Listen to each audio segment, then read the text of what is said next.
Hello, and welcome to another edition of Thoughts from Player One, the podcast where we take an in-depth look at one story or narrative-focused game and give our thoughts about it. As always, I'm Alex. I'm Duncan. And this week, we're celebrating our graduation. That's right. We've spent 4 years in the Video Game Podcast Academy, and we are finally ready to get out there into the world and release our podcast for real, no longer as students of the craft, and we couldn't be more excited. Oh, you graduated? Oh, this is extremely awkward. I just assumed. I'm so sorry. Yeah, well, I'll be working on my doctorate, actually. That's the reason I didn't graduate, is because I'm getting a doctorate in podcast video gaming.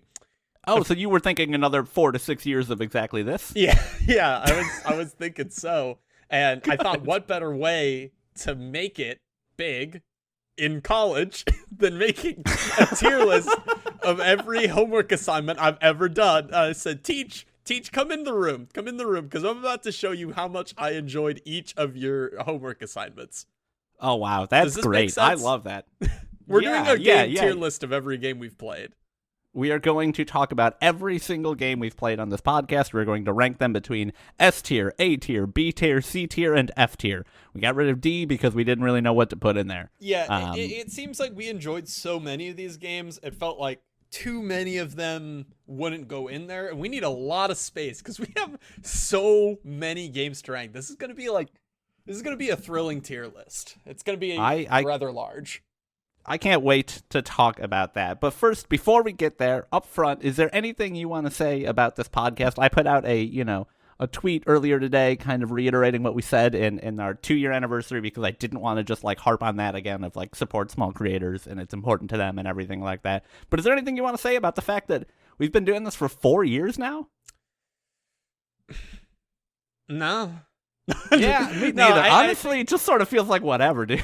I just feel like it's just kind of business as usual, but I do want to say that I am extremely happy with the small but still genuine amount of people that we've reached out with this, and I'm enjoying having a tiny Discord area and some Twitter, small Twitter interactions, and I think being the people to listen to smaller creators, it's just really nice that people do that, because I feel like I need to do more of that, and I need to search out there more, because there can be a lot of really cool people hiding in the woodworks, and I've enjoyed any feedback that we've gotten on things, and just it's just been a great ride, and I want to continue, I want to expand, I want to make things bigger and better and more beautiful, and that's why I'm going for my doctorate. Yeah, that makes total sense. That's exactly why everybody goes for their doctorate. Yeah, I would just echo that. I think it's great. If you've ever been somebody who communicated with us, or sent us an email, or reached out to us via Twitter, or with in the Discord hanging out and chatting, we do genuinely and truly appreciate it. I think it's a really fun space. It's really rewarding to hear that people are engaged with what we're doing. And just generally, I'm very happy to have had this sort of a creative outlet to grow both, my technical skills with this thing, and to have fun, and to try out weird stuff, and for you and I to become a lot closer friends. And I think it's been a fantastic journey, and I was extremely happy that we can get to 4 years. We should also mention this is going to be a video. You can probably find it on YouTube because we're doing a tier list. Forgot to mention that at the top. Awesome? Yeah, again, very happy. What's awesome is this podcast has lasted longer than any of my relationships, and it always will have if we keep going from this point. That is true. So if we keep going, you will trump any relationship you or I have from this point forward. It was I'll be honest, got a little nervous when you said, and it always will. Was not really sure what you were trying to apply right there for me. But what do you mean? I don't know. I thought maybe it was going to take a dark turn and to be and at 3 years and 4/5 of a year, I'm going to break up with anybody that I'm with, just so nobody trumps this. Yeah, no. I mean, if this dies and it eclipses the relationship, then I have no interest. This has to be the longest. And in another 4 years, when I get my doctorate, we'll be doing another tier list, and it'll be twice as large. I would love to see someone's doctorate defense be a tier list of everything they've done. That'd be so cool. But Bunch of faculty advisors in there confused as shit. We That'd have be great. so much to get into here. If you are a podcast audio listener, we're gonna try and make this tier list as like audible as possible. So we'll be talking about where things are intermittently, and there'll be some fun gags in there. So you don't have to watch the video, but it may help if you just kind of like seeing it go on. As we drag and drop things and talk about them and stuff like that. So we have over like 50 games. So just as a warning up front, as I'm sure you've seen in the timestamp, it's gonna be a long one. Yes, absolutely. Also up front, I didn't talk to you about this beforehand, but I'm assuming we're on the same page. We're going to try not to do any spoilers for these games so that you can listen, because it's absurd to assume that you've played all of these. If we do, like, if there's no way to talk around a spoiler, we'll give a warning up front in a couple of seconds for you to skip forward. We may talk generally about, like, oh yeah, the ending of this game was great, but we'll try not to give, like, spoilers or anything like that. Yeah. And with that, going forward, I think we're ready to go. Yeah? Yeah, I wanted to talk real quickly, and we can cut this if it doesn't end up working, but I think it could be fun. Over the 4 years, we've gotten a lot better at a lot of things about this podcast. Audio quality, we've gotten a lot better at, kind of the flow of it. We've gotten better and then worse and then better and then worse at describing the story before we talk about interesting things. But one thing that I think we have either gotten exactly the same at or worse at is summarizing our podcasts in the descriptions of our podcasts. So one thing that we've done since the beginning is saying at the end of it, here's what we're talking about, here's what this is. Talking points this episode include blank. And sometimes these don't make a lot of sense. So I've pulled about 10 of them here, and I've redacted a couple of things to give them away distinctly. But I just want to read you some of these and see if you can guess what game they go to. That's fun. All right. So as an example, I'll give you an easy one to start. Hold up. Real quick. Are any of these Sonic episodes? I don't believe I pulled any Sonic episodes. Okay, all right, because that's a whole other beast. All right. They didn't include, they were all like, talking points include Dr. Eggman's secret lab. Got it, and it's like, okay, well, I can't do that. Yeah, all right, go for so it. as an example, I would say something like, talking points include mental health, tech culture, human nature, responsibility, and then a lot more about mental health. Eliza. And you would say that episode was Eliza. Yeah. Great. So you've got it. So, I'm just going to go down this list here. Talking points include nostalgic manipulation, character writing, redacted, fuzzy moldy jawbreakers, and so much more.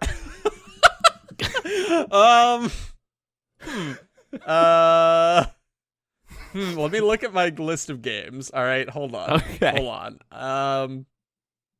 Can you read those again for me? Yeah, we've got nostalgic manipulation, character writing, redacted, fuzzy moldy jawbreakers, and so much more. And I can always give you the redacted if you can't figure it out, but it does just give it away. All the redacteds just give it away. I have no idea. Give me the redacted. The redacted is, and I do need you to give me the exact one of these, Max's new moves. Is that episode 4 of Life is Strange 1? No, wait. So close. No. That's Farewell. Hey, he got it. He's on the board. Shit. That's good. All right. That's good. This next one might be a little easier. Talking points this time include the Brooklyn Devil, redacted, supercomputer emotions, stories in different mediums, and actual castles that I guess represent paranoia. Bandersnatch? That is not Bandersnatch. I will give you one of the redacteds, which will completely give it away, which is also includes a great soft jelly thing. What is this? A gray soft jelly thing? A great soft jelly thing. Really remember the Brooklyn Devil, which was maybe one of my favorite bits. The Brooklyn Devil. I don't remember this. All right, I'll give you the second redacted then. Okay. The second redacted is Jesus, I'm hungry. Oh, it's I have no mouth and I must scream. That's right. Oh my god. That's right. Ugh. All right. Is there one more? This one will probably be easy. I'll do 3 more. I've got a bunch, but I'll just do my favorite 3. Okay. Talking points include historical fiction, blank brainworms, blank virginity, and B-movie mindsets.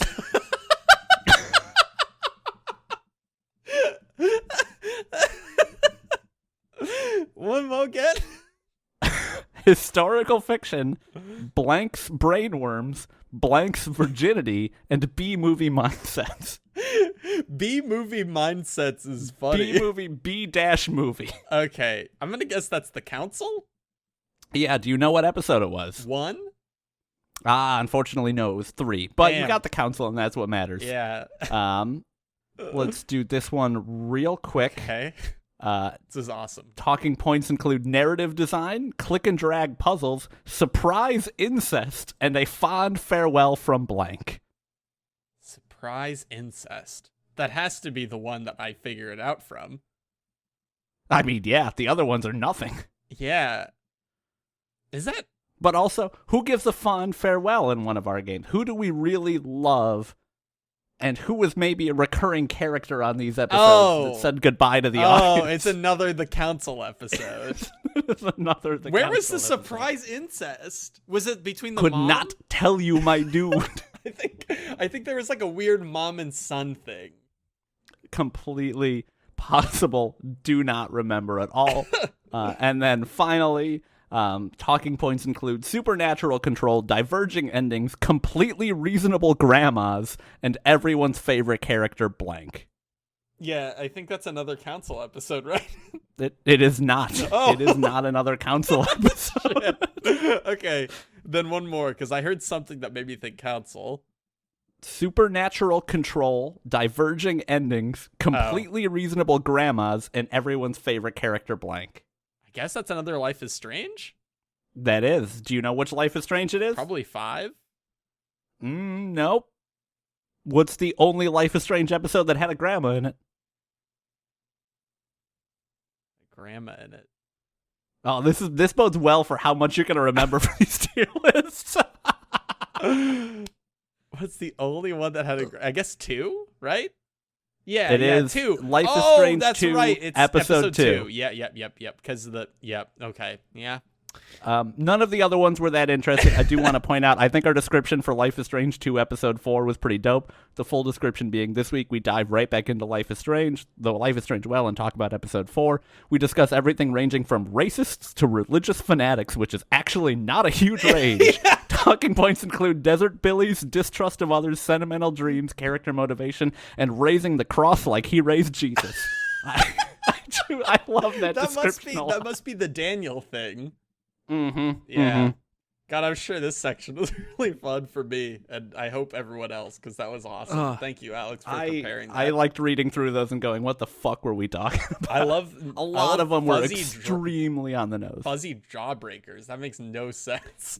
No clue what the fuck we were talking about. Surprise incest? What's wrong with us, Alex? I don't know, dude. Do you have any other surprises for me before we begin? No, that is the only one I prepared. Okay. I figured I didn't want to do too much more because the rest of this episode is still going to take a long time. Yeah. So, all right, let's get started with this. So S, we're saying, excuse me. So we need to contextualize each of these letters for ourselves. Yeah. S is like, you can go back and probably like play it again, or it was like mind blowing, right? Like it was something that changed your perspective. When we're talking about story games, I think it's important that it changes your perspective. It was like revolutionary to you. It's the top. We know what the top is. Top of the top. I could tell you probably every game that's going to end up in the S tier already. Okay. Because it stands out so far above the rest. Okay. A is still like a perfect game, right? I would not say a perfect game. I would say A is a very good game. A is a game that you remember very, very fondly, that you would still, without reservation, recommend to people. Okay. B would give you probably be slightly like, you might like it, but you might have issue like recommending it, or like maybe this is kind of where we can put like, if I was hot on it and you weren't on it, you know what I mean? Maybe this is where, and I think the rule is solid that if we have like, if I say S and you say B, we put it in A, or like if I say A and you say C, we put it in B. I think that's fair, Okay. unless somebody feels really strongly and wants to make a case that it deserves to be higher, course. in which case I think that case will be heard out. And F is just, But I think- we really didn't like it. Yeah, we didn't talk about C either, but C is just below. yeah, C is like, it's a good game, but it's not for everybody. It's like, you would like it, but you would never go back to play it again, but you didn't You didn't dislike your time with it, but it didn't stick with you. You didn't like it that much. And then F is like failure. F is no good. Yeah. F is so bad. S to C are all still good games. I want to say that up front in case, S to B, I would say, are all good games. Yeah. C, I would say, are perfectly serviceable games that maybe did some things well and other things pretty poorly. Okay. F are games that you should not play. Okay, cool. All right, great. Now that we got that done, let's just get started. Let's get right into the weeds. Let's do so it. I just randomly stacked these on the bottom right corner for us, so we'll just kind of go through them piece by piece. So What Remains of Edith Finch is up first. I'm kind of feeling A for this one, but how are you thinking? I feel like, so a lot of these games, I'm really curious to see how we feel about these games going back because like so much time has passed that I want to know how they sat with us. But I think Edith Finch is definitely a hard A. I think every single Annapurna game we talk about is going to be between S and A. Yeah, I think so too. It was too well stylized for me to think it's B, but it didn't tell me enough or like really grasp me enough to be an S. So I think A is perfectly fair. Yeah, I think A is perfectly fair. And when we're going through these, I want to say, if we have any thoughts about the episode we did on them, I think it's a good time to share them as well. Yeah. I think our Edith Finch episode fucking slapped. I don't remember it that well, but I do remember feeling really well about it. Yeah, me too. Virginia is up next. I'm going to say a C for this one. I did not like this one. Yeah, I can't. Because I remember Virginia's the maybe the being only bad too. The episode was not bad. The episode was good after the 45-minute mark. I think. Okay. Which I guess probably makes it a bad episode. Copy what Alex said and just paste it on 90% of our descriptions for these, because most of the time it is only good until the 45-minute mark. Well, no, sometimes it slaps in the first 3 minutes and then it's bad until the 45-minute mark. It's just Virginia was like, it was too, I just walked around too much and nothing really happened, and not in the good way. Virginia was a really cool idea, executed kind of poorly, I think. Yeah. I think that does make it C tier. Yeah, I'm gonna say C. I can't imagine putting it higher or lower. Yeah, you're totally right. The Council episode 1. So you had a thing. Did you want to do this still? Yeah. So when we were shuffling these up, we had huge runs of episode 1, episode 2, episode 3, because we're gonna, they're all different games. It's all part of the same thing, but they're all different games. So I thought it'd be fun to kind of mix some of these up. So the Council episodes, they'll just sort of happen throughout the duration of this Surprise. episode. It's the Council. Surprise Council for you. If you haven't played the Council, it is like this. It's like this weird political murder mystery thriller point or walk around and like puzzle narrative story choice game where like with RPG mechanics as well. Mechanics, which makes no sense but is awesome, about like political discourse and like France and all these rich powerful people all being in a mansion. George Washington plays a prominent role, as does Napoleon. The episodes are amazing. Like these were some of my favorite episodes to record. They're so good. They're so much fun. It was always like even if we walked away from the game being like that sucked, we never walked away from our recordings being like they were always so much fun. They were always a blast to listen back to. George Washington was a recurring character. Mm-hmm. It was great. Yeah. That being said, episode 1 of the game was bad. Dude, that was a really good. It had so much setup though. Do you remember the whole thing with Elizabeth Adams and how she was like a witch-ish kind of character and like? Yes. Do you remember that happened in literally the last 2 minutes of that episode? Doesn't she die at the end of episode 1 or 2? Oh God, spoilers! But I don't. Sorry. It's the Council. It's the Council. It doesn't matter. I don't remember if that was episode 1, because you also got the world's most unsatisfying sex scene, and I don't remember if that was episode 1 or 2. I want to say that was the end of episode 1 in one of the endings. I'm gonna say B. Maybe an A. There's no way. Okay, all right, B. I'm gonna say eat B. your own ass if you think it's an A. I love these games though. Go back and listen to our opinions after episode 1. We were really hot on it after episode 3. I do think it was sort of a bell curve. I'll settle for between B and C. I think it's got to be C. Okay. I think episode 1 has to be a C. It just was not good. That's fair. Okay. The Huntress and the Hollow. I remember this game a little bit. It was one of our Extravaganza games. It was interesting. It was creepy Little Red Riding Hood, if I remember correctly. Yeah, which is like kind of a thing that does get done pretty often, but I think they were okay enough at it. To be honest, I don't remember a ton about this game. So I remember that it was just a bad RPG in mechanics. Yeah. I appreciate it. It's like it's the hard style. because I want to put it in C because I didn't like it that much. And I think the style was worse than Virginia, which we also put in C. But I feel so bad with like small games like this being like, it wasn't good though. But it wasn't great though. It wasn't great. I think it's fair to put it in C. But I think it did enough. See, we still like these games that are in C. You know what I mean? Like, okay, don't put it behind it. Just put it to the side of it. Okay, okay, my mistake. Okay. Yeah, I think that's fine at C. I think that's fine at C.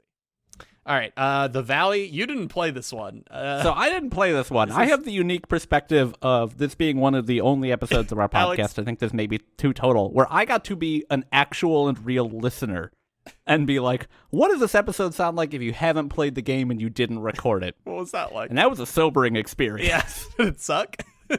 It was very meme heavy, I will say that. Oh my god, only once at the end. All right, that's not entertaining for anyone. What do you remember about this game? I'm curious. What do I remember about this game? Yeah. I think that it had something to do with you chasing after something about your grandpa. And you talked a lot about the mechanics of swinging and how that felt good and the jumping felt good, but that the story was largely unforgettable and uninteresting. Yeah, that's pretty much it. C. That seems like a C to me, baby. Oh my god, this is a lot of games in C right now. Hey, are we seeing a quick bias here? I think this next game's going to be C material for sure. Oh, this one? We can just drag that. Yeah, that one? Just throw that down there. Throw that Undertale baby right down there. Remember, it's an audio medium, too. Yeah, we'll put down Undertale and F. Easy, no problem. Mm-hmm. Undertale's an F for fucking cool. Yeah! Is that anything? I like this. I like this game a lot. I think Undertale can go in the S category. Yay! I don't have any qualms about that. I think it was a good episode. I think it was a great game. It seems to have personally meant something to you. Yeah. And I think that's huge, you know? I think it is what you described as S tier, for you at least. Yeah. I think there's enough in there. I think we each get one free move where we're just like, nope, I'm moving this right here, no problem. I think that would just be it for me. That's fair. That's a good game. Good game. Glad we played it. Glad I played it again. This is the prime example of a game I never would have played again if it weren't for this podcast. Yeah, and like, it has been like the antithesis of like month 8 into this podcast. I'm like, we should play like it'd be cool if we like played Undertale or something. I don't know. Never mind. It'd be stupid. That's stupid. That's stupid. And then to this point where I'm like begging and making people play it. It was awesome. Quick sidebar. Did you know that apparently there was a PS1 game that was a huge influence for Undertale that was only released in Japan and just recently got translated to English and released on the Switch shop somewhere, so you can play it on Switch. Do you know what it's called? I want to say Moon, maybe? But it did similar things about, like, you don't kill the monsters, and there's souls are in there, and it's, like, a lot of cool puzzle stuff, and it, like, plays with tropes a lot, so. That's cool. Really interested in playing it. Apparently, Toby Fox and the guy who made it are really close friends, so. That's awesome. To the Moon. What a good transition. Hey. This is hard. I'm between S and A for this, because I don't love the, like, RPG Maker art style, but I loved the game. Yeah, and I loved the story. The game sucked. The gameplay was bad. Yeah, I don't remember anything about the gameplay itself, so it probably did suck. I mean, it's just like, I mean, it's mostly goofs. The gameplay was mostly goofs. I remember that. I remember it's a lot of like, hey, this was neat. And I love the story. It was extremely powerful. I think it's one of the stronger stories we've played on this podcast. But there's just, it's got to be an A, man. The story was really great, and it brought up some questions, but, like, it all has to be good to be an S. Yeah, I think that's true. I think it feels like an A to me. It was extremely good. My mom's played it. She liked it. That's, I think, a Oh, ringing well, then endorsement that's of the an game. S. That's an S, then it's got to be. Alex's mom likes it. That's an S, baby. I think it's an A. I think I can get behind that. I think To the Moon, definitely an A. Oh boy. All right. We are now in our series of Life is Strange 1 here. This is going to take us a little bit. We're going to go through each of these episodes here. So, no surprises like the council, which will pop up out of nowhere. yes, this is just a straight Life is Strange treat. I want us to be real and honest with how we felt about these episodes. Okay. Well, I'm just going to So drag all Life of them is in S Strange tier. If 1 you put and- anything in anywhere other than S tier, you're a garbage. I'll just put them all at S for you. Episode 1, if I'm being honest, I remember episode 1 being the first time I played it pretty good. I remember it had a really strong good style, really strong intro with oh my god, what is the name of that song by Sid Matters that plays while you're walking down the hallway? Yeah, that one's good. It's so good. Yeah. But do you remember? Can't remember it. Do you remember the conversation with the guy who wants to put all the movies on your USB drive or something? I don't remember his. Oh my god, what was his name? Yeah, the pseudo love interest. If the writing was bad. Yeah, he sucked. He was not good. Yeah, he wasn't great. I don't like that. I liked when you got into the car with Chloe, talked to her, and I think you can make a strong case for either A or B. I think it's not S tier quality, but I think you can make a case for A or B. I'm feeling A because I think the other episodes that I know from this would be lower than my enjoyment of the first one. So I think A is a fair move there. I'm okay with that. Cool. Now, episode 2 has at least one S tier moment. Was episode 2, but it also has an F tier moment. Remind me the themes of episode 2. Was this the heavy depression? Yeah, the roof. Heavy depression and your friend is figuring out you have superpowers. Yeah, is this the... And maybe a walk around and collect bottles sort of. Oh, this is the bottles one, huh? This is the bottles one. So I think it's important to recognize that. This is I also think the train episode one, 2, right? Where you decide where the train goes. The most impactful decision in all of Life is Strange history. You decide whether or not you derail the train and the lumber gets to the lumberyard. I think it's got to be B or honestly C. I loved the ending and I liked the intro, but the middle was bad. Okay, just to clarify, is this the one where you're on the roof at the end? Yes. Which is an S tier moment, for sure. I think that balances out to A.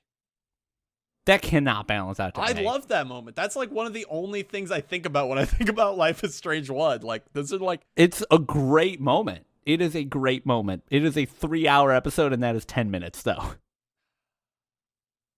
I guess it balances out to B.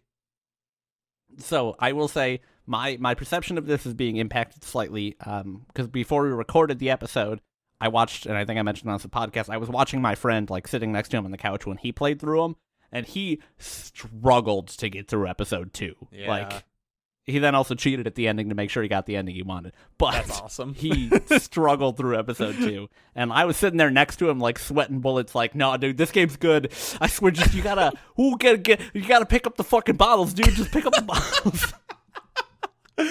Where's that bottle? Where is it? Don't see a ghost, dear. That's fine.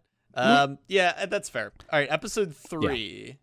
This episode 3 was kind of a tone piece that, again, had a really good ending. And established relationships, I think, in a really powerful way. Oh, man. I only remember 1, 4, and 5 really well. So 2 and 3 are a bit of a blur to me.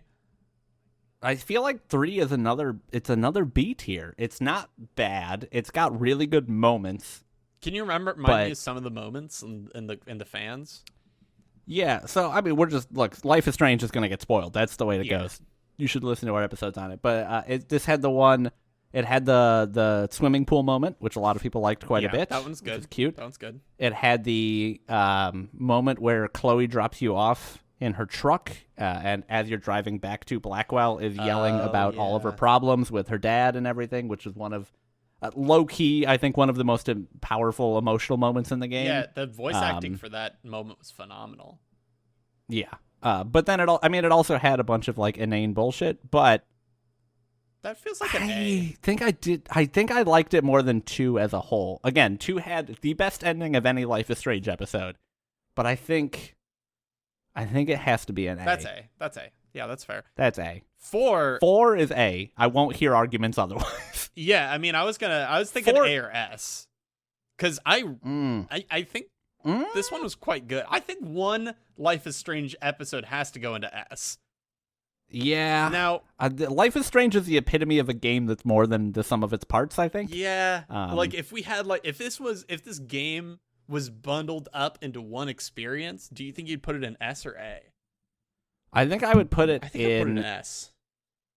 Oh god, it'd be so close. I think I would put it in S because it's our tier list. I think if somebody asked me to objectively rate it, I would put it in A, but as a thoughts from player 1 tier list and how it impacted us, I'd probably put it in an S.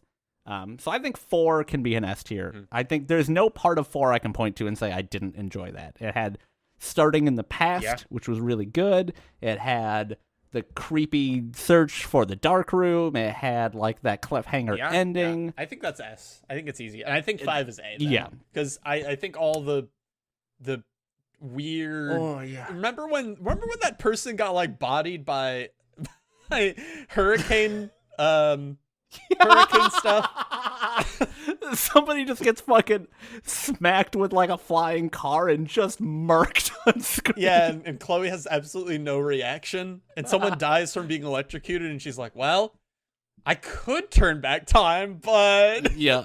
Max, not Chloe. Oh, sorry. Yeah. Yeah, episode 5 is... The ending's great. The ending's awesome. So here's the thing. One of the endings is great. Yeah. The ending that I got was emotionally powerful because of the build-up, but was production-wise not as good. Yeah. Like, by a wide margin. And also, like, for as much as I liked those moments, I think the first half of episode 5 was not good. I think the second half was great, but I think the first half was not good. Like, it felt rushed. It felt, like, pointless. Again, Warren, was that the bad dude's interest? Warren was your interest. That's what I mean, yeah. He sucked. Yeah. He was also creepy in episode 2 because there's that picture of him standing outside your room looking into the window. Which is awesome. I think that goes in A. I think episode 5 just goes in A because the end choice is like that. Everyone talks about that. Like, who doesn't talk about Bay or Bay? Like, I mean, that's true. That's true. I think it's just A. I can concede an A. I think it straddles the line more than I would like, but I think it lands on the side of A. I think it's just feels like we did episode 2 dirty. Looking at how it's the only one that didn't make it to at least A, and it has one of the strongest moments in the game. But God, the first half of it sucks a lot. If it was my choice, I would probably put 1 in B as well, because I don't remember anything from it. But I think it just absolutely will hear that argument. Again, I remember very, very, very distinctly finishing episode 1 of that game, and I walked over to my roommate at the time. I walked over to his room just to chat with him and mentioned that I finished it, and he's like, what did you think? And I was like, I don't know. I don't know how much I liked that. It was interesting and different, which is not an A-tier thing. In retrospect, I feel like it's A-tier, but in the moment, I definitely did not. I think that's maybe we'll move it around after looking at a couple other things, but I think that's fair. Okay, I'll move it around. So, should we do an update? Let's do an update from top to bottom. So on S tier we have Undertale and Life is Strange 1 episode 4. In A tier we have What Remains of Edith Finch, To the Moon, episode 5 and 3 of Life is Strange 1. In B tier we have episode 1 and 2 of Life is Strange.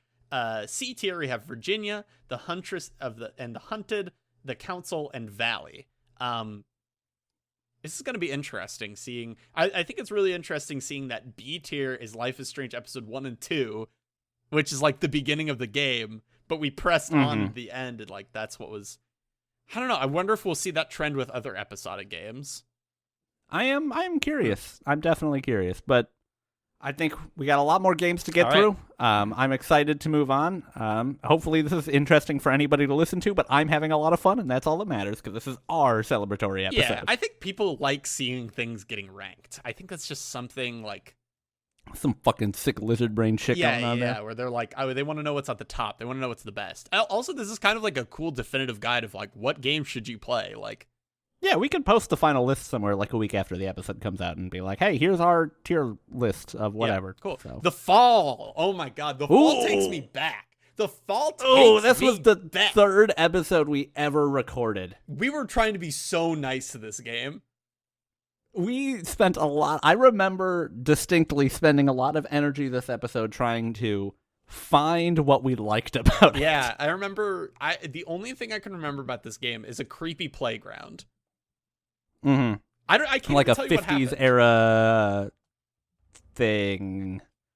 Ooh, I want to say there was like a 50s era fake town you walk through. It could be. Here's what I think is telling. It's a 3-part game, and part 3 is not out yet. Yeah, we have not tried out part 2. I think this is just F. This game just... I think it was so bad the episode can't be good. I think this goes in F. The episode might be good. I don't know. I don't remember our early episodes at all. But I do think, we should mention, because we were talking about the episodes for most of these other games, the episodes for Life is Strange exclusively slapped. We did a very good job with all of those. To this day, they are some of our most downloaded and listened to episodes of all time. So that was, instrumental in us enjoying and starting this podcast. If so an episode doesn't phenomenal. do well, we don't like the game. Famously, I hate The Fall because it didn't get a lot of downloads. Yeah, yep. Ooh, a secret I council! Ooh, welcome! Episode 3! Welcome, George Washington and company. Episode 3 of the Council was so good. Episode 3 was the episode where we realized we needed to not take the game seriously and that we would love it. Great. Can you give me some factoids about episode 3? Do you remember anything? I think this is the one that had the, this is definitely the one that had the don't shoot me, shoot her scene. Yeah. Which was top tier. It had the one that began with, like, it was on a cliffhanger that looked like maybe you were about to be framed for murder, and, like, caught by somebody, and you and I had different people who caught us. Mine was definitely George Washington, and, like, a well. That was extremely good. Interesting. God, Is what this else? so? This is pre-mind control. Yes, but this was the intro that again, spoilers for the Council, maybe demons? This was the intro that maybe there were demons. This is why I think we talked about George Washington brainworms in the talking This points, is where because he we were like, loses he's the full of limb. brainworms. Yeah. This is an A. This is an A. No council episode It's can gotta go be. in S. That's No Council episode can go in S. No Council episode should go in F. Honestly, most of them shouldn't go in A, but this one does. this one slaps. Yeah. Cool. It was so good. All right. Wonderful. Okay, we need a different tone. Let's get really... Yeah, let's maybe switch tones here. That Dragon Cancer. That Dragon Cancer. This was This this tough. is one that shouldn't be ranked on a tier list. I want to be upfront about that. We should not be Okay. ranking That Dragon Cancer on We a tier have to list. rank it as a relatable, like possibly relatable, or I don't want to say entertaining. I think- we need to rate it on its dramatic No. impact on us rather than the meaning of the actual game, which is, I don't know. We can't rate someone's child getting cancer. That's not something that we could No. do. We're not doing that. We're not rating the story. We're not rating, this was we've played personal projects on this game or on this podcast before. This was a personal project. I feel strongly that it should be either a B or an A. I think it's a B. I think it is probably a B. There's a scene where a doctor is talking, and it is like the room is filling with water as you're getting bad news, and it transitions into a storm scene extremely well, and that is like a powerful scene that stays with me. Yeah. There were But some bad ones though, like the church one didn't make much sense to me with the piano, and like there was the race that was pretty good with when you were the little. It went back and forth between happy and sad stuff, but I can't get down with the style either. It's just not really for me mostly, but I think that puts it was still a touching experience. I still, I felt moved by it at various points. I would love to replay that game if I ever have kids at some point and see if I feel completely differently. I would probably not love to replay that game if I have kids. It's not one. No. But I think B for us, I think if you're a parent, it's probably a little bit higher than that. And I think that no matter what we rank it, it doesn't take away from hopefully the catharsis that family found in making that game. Not at all. Oxenfree was one of our second episode. We did not really we didn't have an episode on that one. Yeah. It's just a game so we played. Oxenfree, it's just a game. So Oxenfree, famously, we've mentioned on the podcast before, it was our first episode we ever put out. We recorded one episode previous to that to test out. Yeah. We were happy with it. We put it out there, and then like 8 months later, we listened to it again, and we're like, "This is not good." It was too We've long. got other episodes now. It was too long. We had a weird tone and energy. Yeah. There are still parts that I remember being good, but the episode was not like. There's a reason it's the only episode we've ever deleted. Right. Deleted after it was on the feed. We've deleted other episodes before they made it onto the feed, but. The game itself slapped, though, is the thing. Yeah, I remember there was some cool fourth wall stuff, and the way that they had conversation was sort of like, I feel like if I would have played it now, the conversation options of like staying silent versus, speaking up in that moment wouldn't really blow me away. But I think at the time it did something that was really great. And I think that's an A for me. I think it was still weaving in really well. It had that really, like, again, no spoilers for this particular game, but that had like the game finished, and then you could play through the whole game again, and various things would be different, and it would have a different ending, and like it was a shorter experience, so it was like really, really cool and worth playing a second time. I think that's an A. I think that's definitely there's no way I could feel comfortable putting it lower than an A, but it's not a transcendent experience. No, I don't think so. And yeah, I think that's fair. The episode was not great either, as we said. So the episode would be in our F tiers, Soma. Oh my God, this game's ending. We can't talk about it because it's such a good horror game as far as like certain moments, and the ending was really great. But the majority of the game, I liked the majority of it. It was a lot like the first. What's the other one where you're trying to hide from monsters but you can't do anything about it? Amnesia: The Dark Descent. It was a lot like Amnesia. Yeah. I feel like. Yeah, I think it's the same developers. I could be wrong on that, though. That sounds possible to me. I still loved it though. Yeah, I agree that it was not. It was scary at first, and then the horror wore off, and then came back at the very end. But I think the storytelling and the way that they introduce philosophical concepts in a way that is easy to digest and narratively engaging is second to none, at least in the games that we've played. And I think for that, it stuck with me a lot. Like, the ending was phenomenal also. And I think the environment design was really cool. Yeah. I really, also the episode was very good because you edited this one and you opened it with like us opening our theme song, and then it like remixed into spooky, scary skeletons, and that was very, very good. That just puts it at A. I can't. I don't feel comfortable putting this at B. I don't feel comfortable. I mean, for me, B was never an option. It was between S and A, but I think you're right. I think there's too much gameplay stuff that doesn't work. If it was 2 hours shorter, I'd be making the argument that it was an Remember S game. the ending where there's a giant worm and you had to jump around really good? Yeah, that one sucked. There's parts of it. Yeah, okay. A is fine. Not all the data logs were amazing. I think, again, I gotta stress, everything in the A is a phenomenal game. For sure.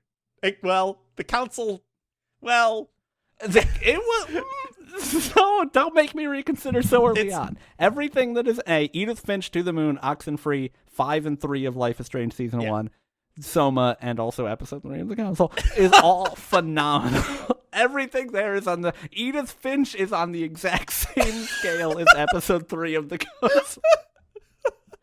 that heart-wrenching story of this family and the curse upon them and how that distresses them mentally is the same as George Washington having brain worms and thinking there's demons. I'm considering putting a B for like being a B tier, like B movie kind of thing, but it's too good. It's too cool. I love it. It's too good. It's cool. great. All right. We have to stick to our guns on that one. It's so Return of the Obra Dinn. I'm thinking S right away. I love this honestly, game. I'm drawn to S. Obra Dinn was maybe the most unique video game I've ever played in my life, and also everything about it was so good. Both stylistically, gameplay-wise, it just the music. I don't think I could willfully put it in A. It was just too cool. It was too cool of a game. Like, and it's just that. I mean, it was a little, like, in fairness, it was a little long. The end got to be a little bit of some guesswork, and I think the like secret ending you can unlock for getting everything correct did not feel rewarding. Yeah, but also, God, what a good game! Will you ever forget Return of the Obra Dinn? You know what I mean? Like, I feel like you can't. Never in my life. Like you can't. I'll never forget it. I don't feel like it'll ever feel tired. I think the aesthetic made sure of that. I think the music. I think nobody's copying the style of Return from the Obra Dinn. Like it's. Yeah, I think it's got to be an S tier. You remember this? Luk Sang Pao! I love that. Also, that episode was S tier. Yeah. Some of the best editing you've ever done. Thank you. I had a really cool opportunity. There is, if you're still watching to this day, there is still a mystery to be found within that episode. If you can figure it out, I will legitimately PayPal you $5. I think I asked the question at the beginning or end. So if you go back and you figure out the mystery, you might have to do some digging into some other episodes. I will legit PayPal you $5. No problem. I love that because I'm pretty sure the mystery was like, can you figure out who killed who and why? And like, they was supposed to be like, ooh, it'll be hard to figure out who are these mystery people, because at the time they had been on like one. Yeah, dude, don't spoil it. No spoilers. No spoilers. My wallet's thin, dude. Do you think this podcast makes any money?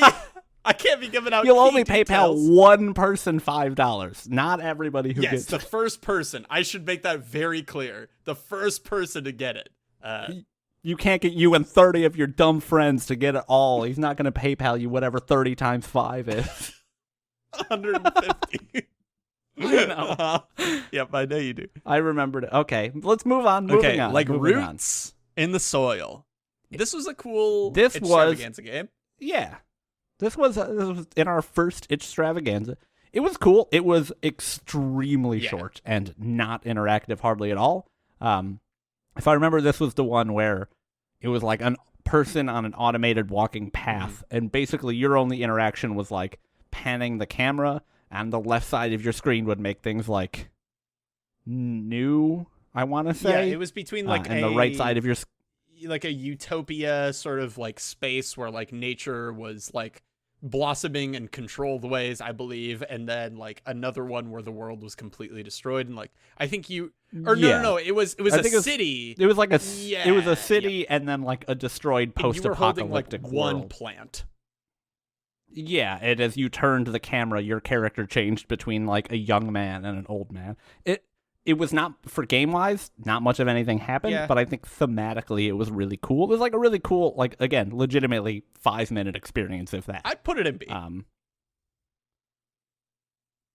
Was it better than episode 1 of The Council? Okay, because you have to... Okay, it's not a, like, one versus the other. It is, like, as an experience... As a 10-minute experience, did you get enough out of it? And I think the fact that you remember as much as you did about it makes it B. Yeah, I think so. I think you could make an argument for C, but I think B is probably where it lands. Because C, I feel like, has a connotation of like it tried to do something and didn't do it. That's what I'm saying. Whereas this, it tried to do it and did it. It's just what it was trying to do wasn't that ambitious. Exactly. But it did do what it was trying to do. I think B is good for that one. Pyre. Ooh. Pyre.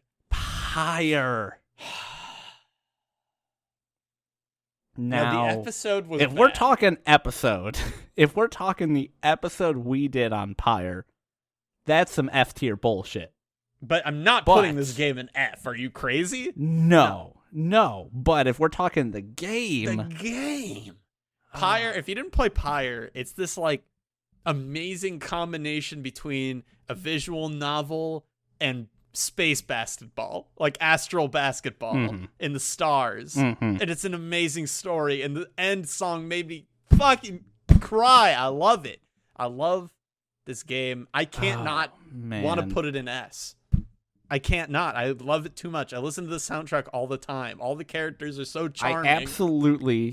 I feel so much that you're correct, but I look at the other games in S, and I look at Obra Dinn, Undertale, and Episode 4 of Life is Strange, and I think, is Pyre there? What didn't you like about Pyre? That's a good question. I think it's just our episode. I think then that's not fair. That's not fair. Pyre. I'll give you all right. You have 3 games to take on a desert island, right? I'm moving Pyre into A. Do you take Pyre in this slot? You have 1 game actually. Probably. Now, if I move it to I'm looking at Edith Finch, and I'm like, if we move Pyre up, do we have to move Edith Finch up? No. No. I think Pyre's up there. I think your, let's call it, overwhelming attraction to Joe Dariel was maybe a little bit off-putting to me at first. She's so beautiful. She's strong. And she has horns. I think we can review Pyre. I think we can review this at the end, but I think I'm comfortable with Pyre. Okay. I think let's do one more, then let's recap everything. Sounds good. The Council, Episode 2. You know we got to talk about the Council, Episode 2. Refresh me.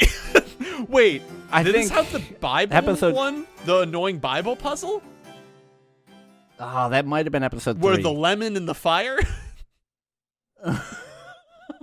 We got put this shit in C. Put this shit in C, dude. Quest number 5. I'm looking at a guide right now. Quest number 5. Where is my mother? It's the first quest. Oh boy. Well, look, that's not the quest. That's the crux of episodes 1 through 3. I convinced Lord Mortimer. Jesus. It was marginally better than episode 1, but it was not B tier. Nightmare. I don't remember any of this. Right at C. Put this shit in C. This is not all the the rest. stuff with Elizabeth was cool. I remember ish, but we got to put it in C. That's B. You put it in B. Oh, sorry. Thank you. Okay. Bono. S tier. Bono. Nope. No. Replace that with the actual song, please. Absolutely not. Let's do Papers, Please. Then we recap everything. Papers, Please. Okay. Man, this is like one of the indie smash hits of. I think this was 2012, right? I'll look it up, but I think you're right. Don't you look it up because you're recording. Yeah, I can look stuff up on my other window. But anyways, I think that this game was like when I think people started really looking at indie games as a whole. Yeah, 2012. And it kind of became more and more of a thing. I don't know. 2013. Still pretty fair. Yeah. It's so cool because, like, I remember I recently talked to Josh, friend of the show, Joko Games on Twitch. He played this game. He completely absorbing the gravity of what. Yeah, 100%, 100%. And he described it to the person he's living with, and she said, "Well, it just sounds like you're just doing a job." And he's like, "Yeah, pretty much." And the fact that is still game, the fact that they made it feel like work and it is still game makes it such a cool game. And like, if we're comparing Obra Dinn to Papers, Please, because they're both made by Lucas Pope, I'm like, those games, I don't know. I want to put it on S again. I know. I'm like, is it though? Because I don't want our S tier to be full. Sure. S tier should be reserved for games that are It did get a little frustrating, but it was fun still. Like, I wanted to get good at it in the same way that when you're at like work, you're so bored by what's going on that like sometimes you entertain yourself by making it the work into a game. And like, yeah. And it is, as a game, one of the things that it tries to do is like, you know, gamify what you are doing to the point where the atrocities of these totalitarian governments kind of falls into the background, and you start to give yourself the excuse of, well, I'm just doing my job. Yeah, exactly. And it is incredibly effective at making you fall into that mindset and then stepping back and going, oh God, this is horrible. What have I done? But also my wife is sick and my child is cold and I need to be able to afford both of those things and I can't. Yeah. All right. Here's what I'm going to say. I say we put it in S, and then once we sort of see how the rest of the things flesh out, like what goes in A and B, I think then we will start to move things away from S. Okay. I'm fine with that. I'm going to put it in S and let's let's recap. Yep.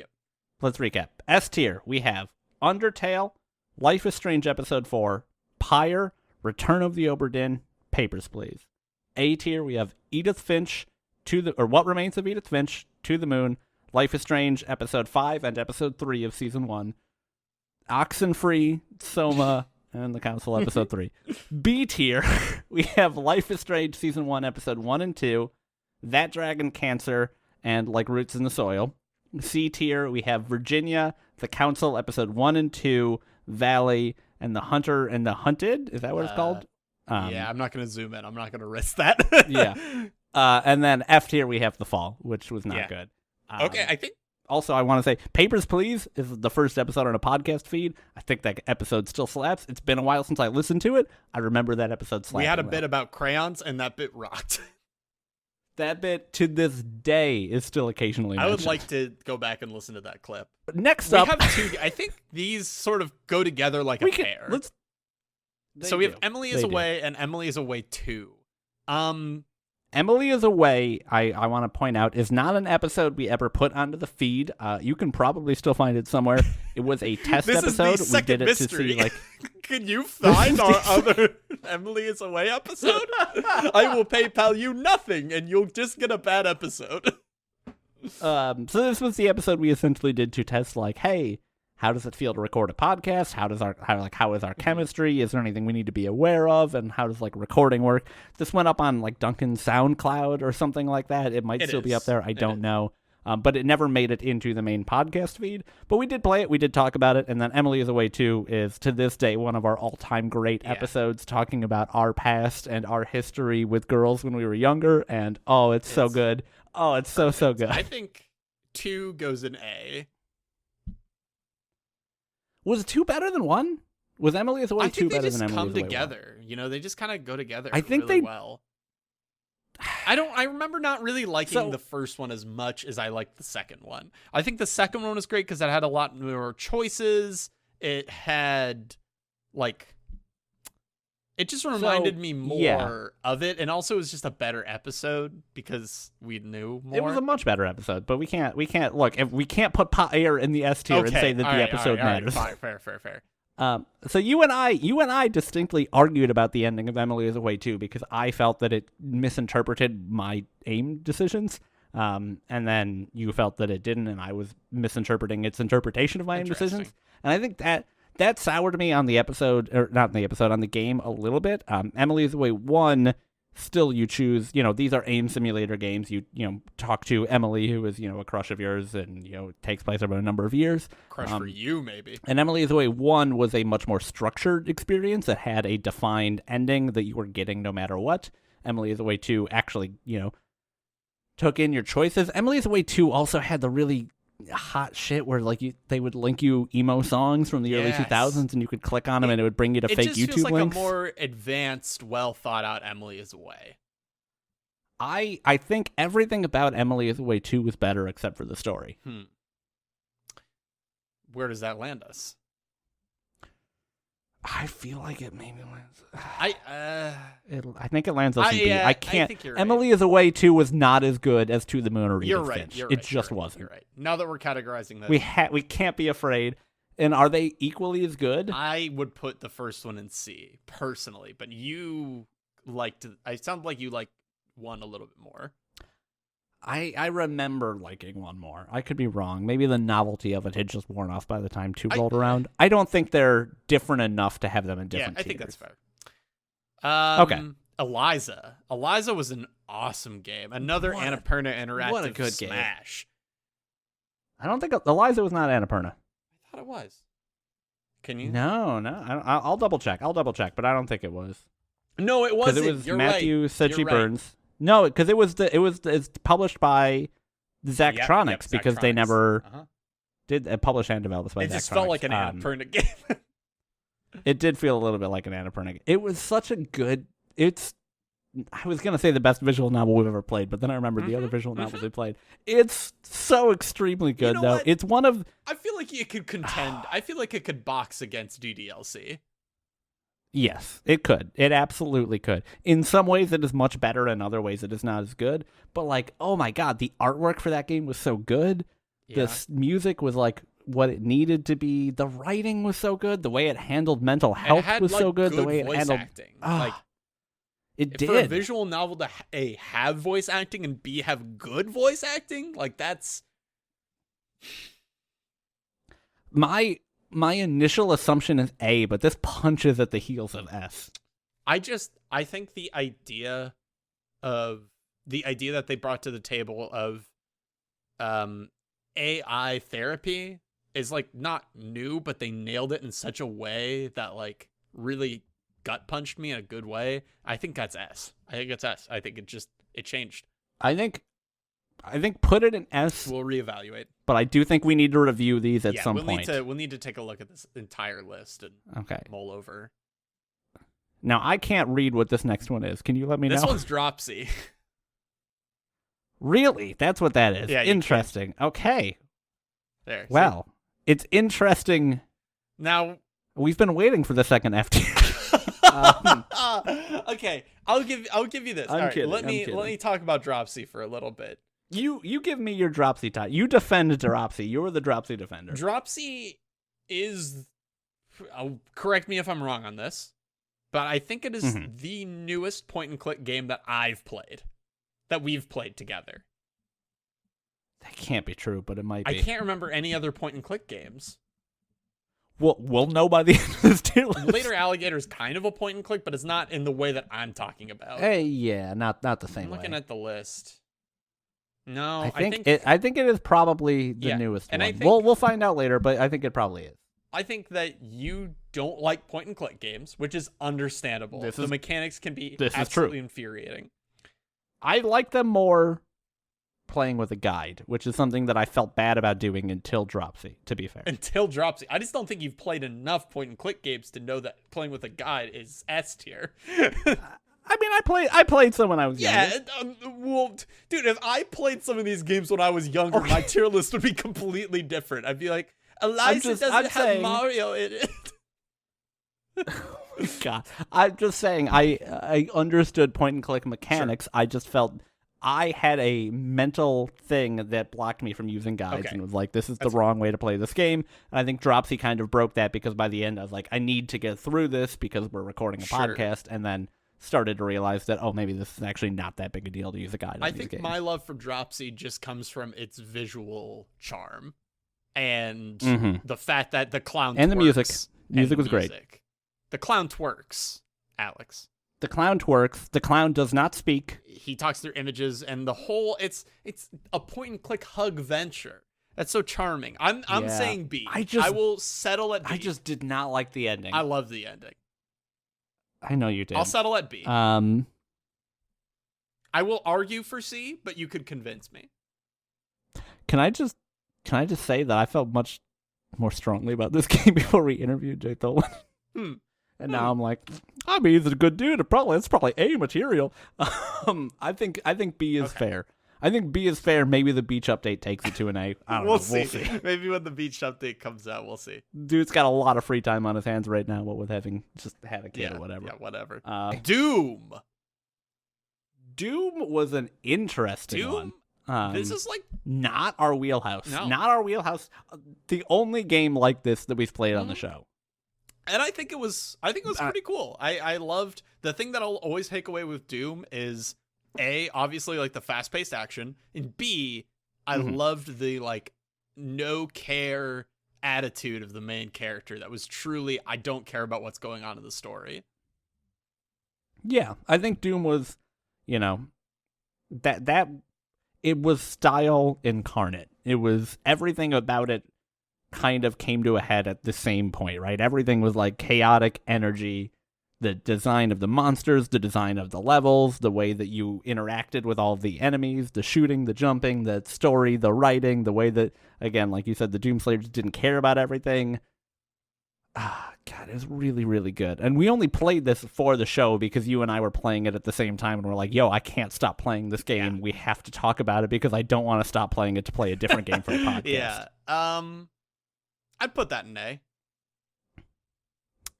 It's hard because this tier list is not about that type of thing, right? Because if we're talking story, it's not an A game. But this is about games overall. I mean, yeah, I think you should put that in A. Like, it's weird because honestly, if we were just talking mechanics, that's an S tier game. True. Like, that is the best first person shooter, the best single player first person shooter I have ever played. I agree 100%. But did it really like blow you away at the end of the day? I don't think so. Mechanically, yes. It did not change, but it didn't change how I viewed first-person shooters or anything like that. I mean, it changed how I viewed first-person shooters, but I don't think... That's a strong argument for S then, isn't it? Yeah, but, like, I think S encompasses stellar gameplay, story, mechanics, and sound, and... I mean, we got Undertale up there, so, like... So what? What don't you like about Undertale? I'd rather fight a giant spider robot or sand skeleton. I don't know. I'm just listen. Just because you died on it 50 times, and our other guest 50 is an understatement, my man. And our guest beat it in 24. I don't know, dude. I don't know. I can put it in S. I could put it in S. It's such a good game. It's so hard. I think you have to put it in S. You're right. I think that's another one we revisit, but I think that if somebody said, hey, I want to play a first-person shooter, without reservation, I would say Doom. Yeah. Interesting. That's a pick that I didn't expect from us. I Me think neither. If you asked me before this what games were in the S tier, I never would have thought Doom. Everything else I would have suggested, I never would have suggested. Now, can we Doom. 12 Angry Men one of these games from like C into S, where we just like really start picking it apart and get it up there? Yeah. I would love that. I think we're close to halfway. So maybe when we hit that, we'll break it down again. Little Party. Little Party was another one of our Extravaganza games.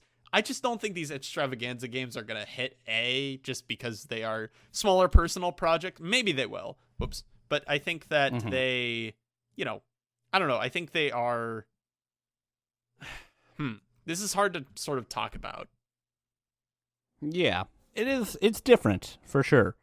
Little Party I don't remember a ton about, other than there was a small party and it had a cool ending where your like friend group had like a little band on the roof. Yeah, it was all about like kids making art and kind of how they were experiencing everything. It was cool. Yeah. But it wasn't like it's not B tier material. Yeah, I say I mean, it's got to be C, right? It's not F tier material either. It didn't. It did a cool thing, but it didn't do it like in a way that made me feel anything. It was I would play something else by that person, which they did put out like Big Ocean Long Jacket, and we didn't play that. Well, but we haven't done an extravaganza in a long time. That one's a little bigger than an extravaganza, though. All right, okay, let's move on. I think C is right for that game. It was a decent episode. Well, we know what to do with this. Yeah, we'll just put DDLC right up into that S tier. Doki Doki Literature Club. Man. You got this. So this game, first off, it is our most downloaded episode of all time. We managed to ride that wave at the perfect time.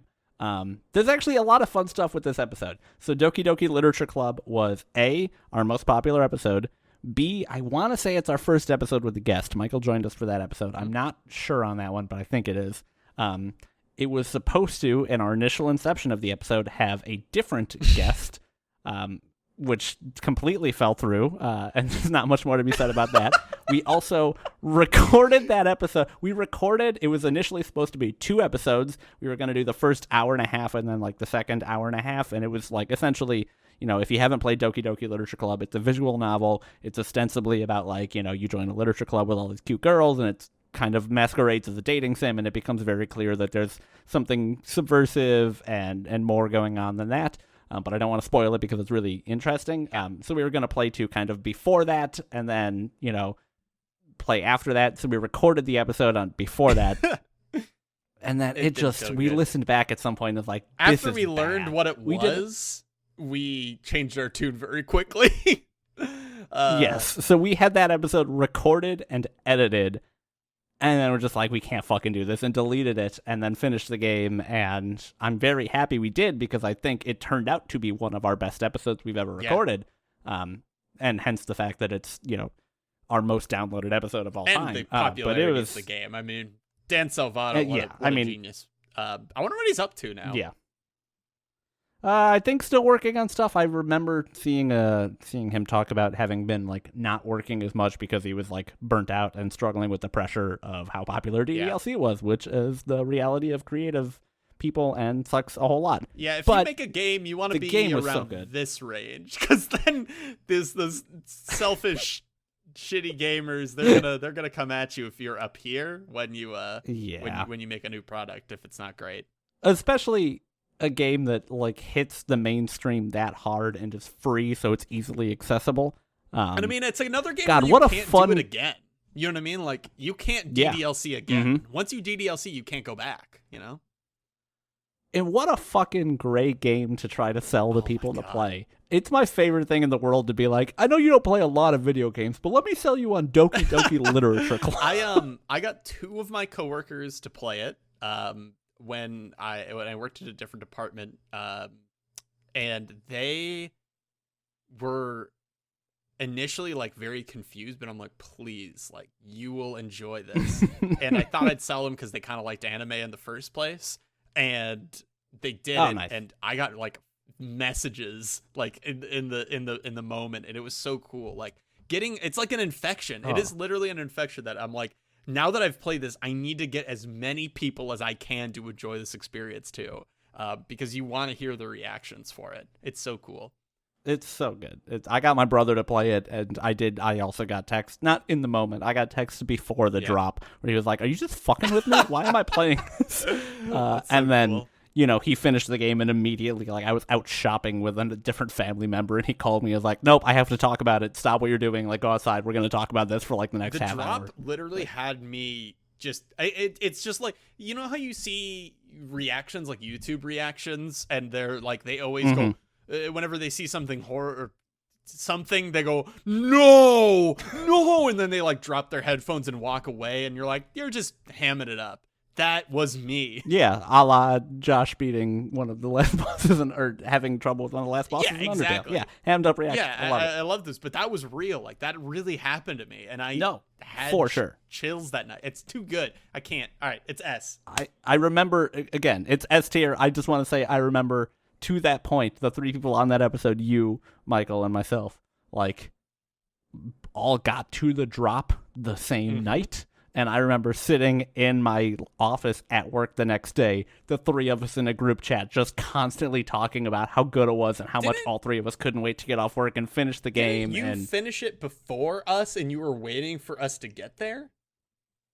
No. So I might have gotten to that drop before you guys, and then I think I maybe didn't play it the next day because it impacted me severely, and I am not good at handling that type of game. So it took me a long time to be able to finish it. But it was very... Hey, if you haven't played it yet and you think this sounds interesting, go play it. Also, there's a content warning at the beginning of that game. Take it seriously. I still can't listen to Saronde without like being like getting chills. Oh, it's so good. We need to move on though, so desperately. We do. And that's gonna happen with a few games. Outer Worlds. I only played the first this one. Was a game that I wanted so badly to be 18. Yeah, it's gonna be a B for me because I didn't finish it. I thought it was cool what they did, and it had certain mechanics that worked for me, but I'm just not a big Fallout person. Like, I just don't really like those games. Yeah. Honestly, it's flirting with C tier for me. Is it? Okay. So we started a separate series of this. We did 2 episodes of that series because you were on the first one, and then it was just me and Michael for the second one because we were jiving on it at the time. And like, I have never completely fallen off of a game so hard. I just like we got to about where we finished recording, and I had no energy or excitement to play another minute of that game. I think part of it is just because like it was a mechanics focused game, and then just like the difficulty curve was awful. So by like 2 hours into that game, you never struggled with another combat encounter. C to me. I didn't play enough of it, but I think this one's up to you.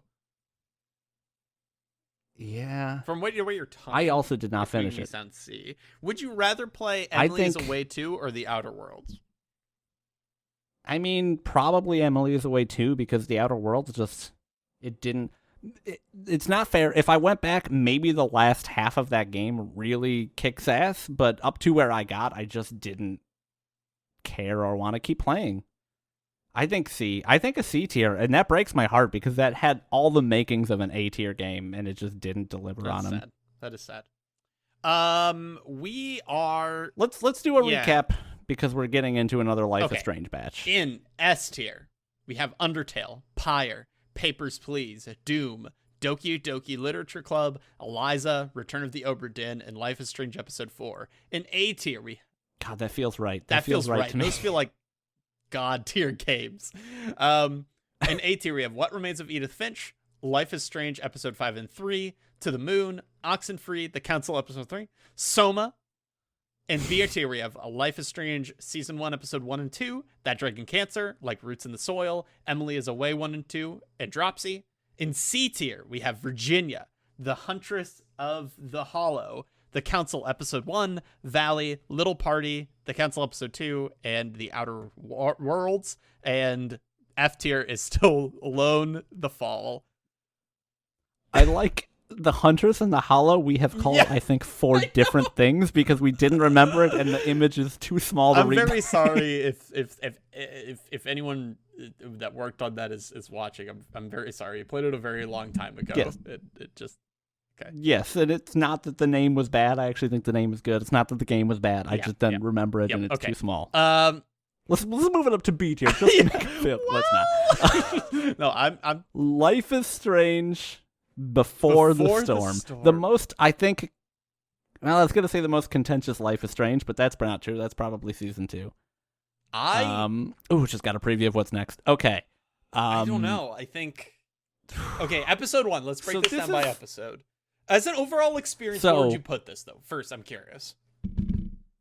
As an overall, okay, so as a full experience, probably it would be A tier, right? Because Life is Strange 1, I think, as a full experience would be S tier. I think this would be A tier. Because I remember parts of it working. I think I liked it more than the average person. Sure. But I think parts of it worked really, really well for me, and parts of it were uninteresting. Well, let's think about what I'm between A and B, so I can see A. It's definitely not S. We can definitely agree with it. It's definitely not S or C. It's not. It's got too many problems. Let's remember what happened in episode 1. So you get a lot of setup. So are we spoiling or no? Good point. If we're spoiling, skip ahead 5 minutes. Yeah, we need to know because you can't talk about episode 3 without talking about some spoilers. Okay. So we will be spoiling this, so let's contain this within 5 minutes. If you didn't skip ahead 2 minutes, we'll only spoil a little bit here. Episode 1, a lot of setup, some mosh pit shit. Episode 1 was largely about developing the relationship between Ashley and Chloe and Rachel. Ashley Birch is the voice actress. Though actually she wasn't for this one. I just remembered that. Jesus Christ. And also kind of had that lame Rachel screamed, kicked over the garbage can and screamed a tree into fire. Because she learned her dad was cheating, right? Yeah. Yes. And that kind of comes. Episode 2 and episode 3, I completely mix up in my head.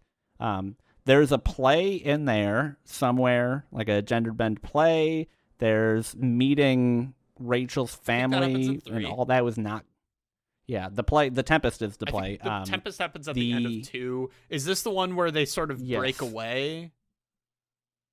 So I think 3 might have been that one, because I want to say 2, and I could be wrong about this, but I want to say 2 had both the scene where they were laying in bed together in Rachel's room and the scene where they were 2 is the romantic apex. After the Tempest in the streets, like, and you could kind of choose how that relationship, like that was the emotional core, and then 3 had a lot of the stuff surrounding the culmination of that story, which kind of is forgettable. Yeah, But I think, yeah. I'm forgetting. Now that I mention it, I don't even remember how episode 3 ended. No, it's back in the mosh pit area, but I don't remember why. Because there's like the whole drug subplot, and it has to do with like those two brothers that you meet, like the older and younger brother. It's like a D&D. You know, now that I'm saying this, I think it had a lot of really strong moments, but I think the overall story was not that strong. I want to say 2 was A, because that was I liked. I want to say you're right, but I struggle to remember. 3, I think. God, I was so mad. I think we're out of the spoiler time zone. I was so mad at the fucking 10-second stinger after the credits in episode 3. Yeah. I don't. What was that? Because I think. Back to the spoiler territory. Back to spoiler territory for Life is Strange 1 and 2. Or 1 and Before the Storm. The game ended on like a happy note, right? Because you got to tell Rachel whether or not like. You got to tell her what you learned about like her family and everything like that. Or not. But then, you know, you had like this happy montage, and then there was like credits, and then at the end was just the shot of like Rachel's phone ringing as Chloe tries to get in touch with her, and she's in the dark room from season 1. And like it's just like we fucking get it. We knew that was going to happen. It had a bittersweet tone. How about anyway. we do this? How about we merge episode 2 and 3 together? I think that's fair. I don't have the layers joined, so we're just gonna put episode 2. Or I'll put episode 3 up front. Okay. I mean, I think you can just put them both up there, and we'll know that we're treating it as one episode. It doesn't need to be on top of each other. And then I think episode 1 probably in B tier. It opened pretty poorly, I think. I didn't like most of the things they were setting up, but it didn't make a lot of sense, and I wasn't too hot on it. As a package, it punches higher. Like all Life is Strange games, it punches higher as a package than in individual episodes.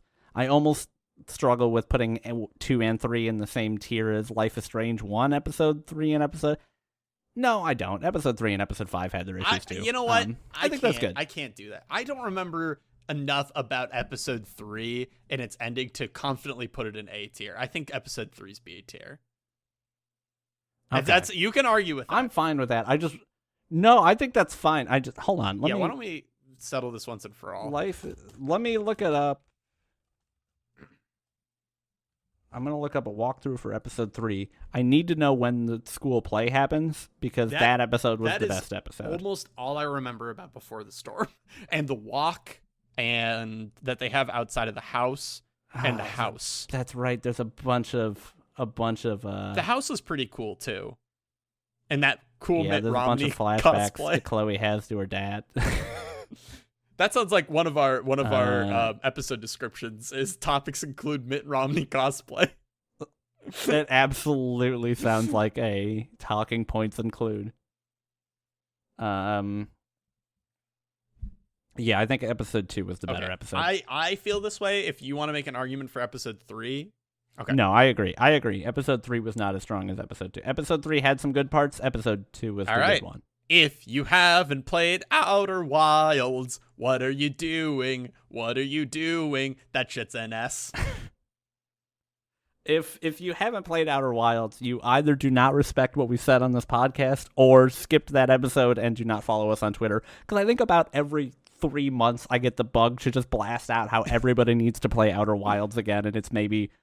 I mean, Outer Wilds is in contention for top 5 games I've played in my life. Yeah.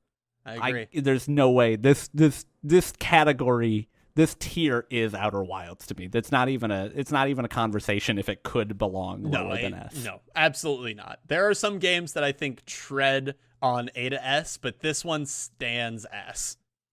Even as my love for like Undertale is like hot, I'd still put Outer Wilds in S before I put Undertale in S. This game's like, yeah, I mean, between the gameplay integrating with the story and the puzzles and the discovery elements and just being able to just freely fly in space, I love it. It's too good. God, I was hanging out, and this is another just like fun story to illustrate how good this game was. A couple of weeks ago or months ago, I don't remember at this point, I was hanging out with Josh in person, friend of the show, Josh, who's on that episode.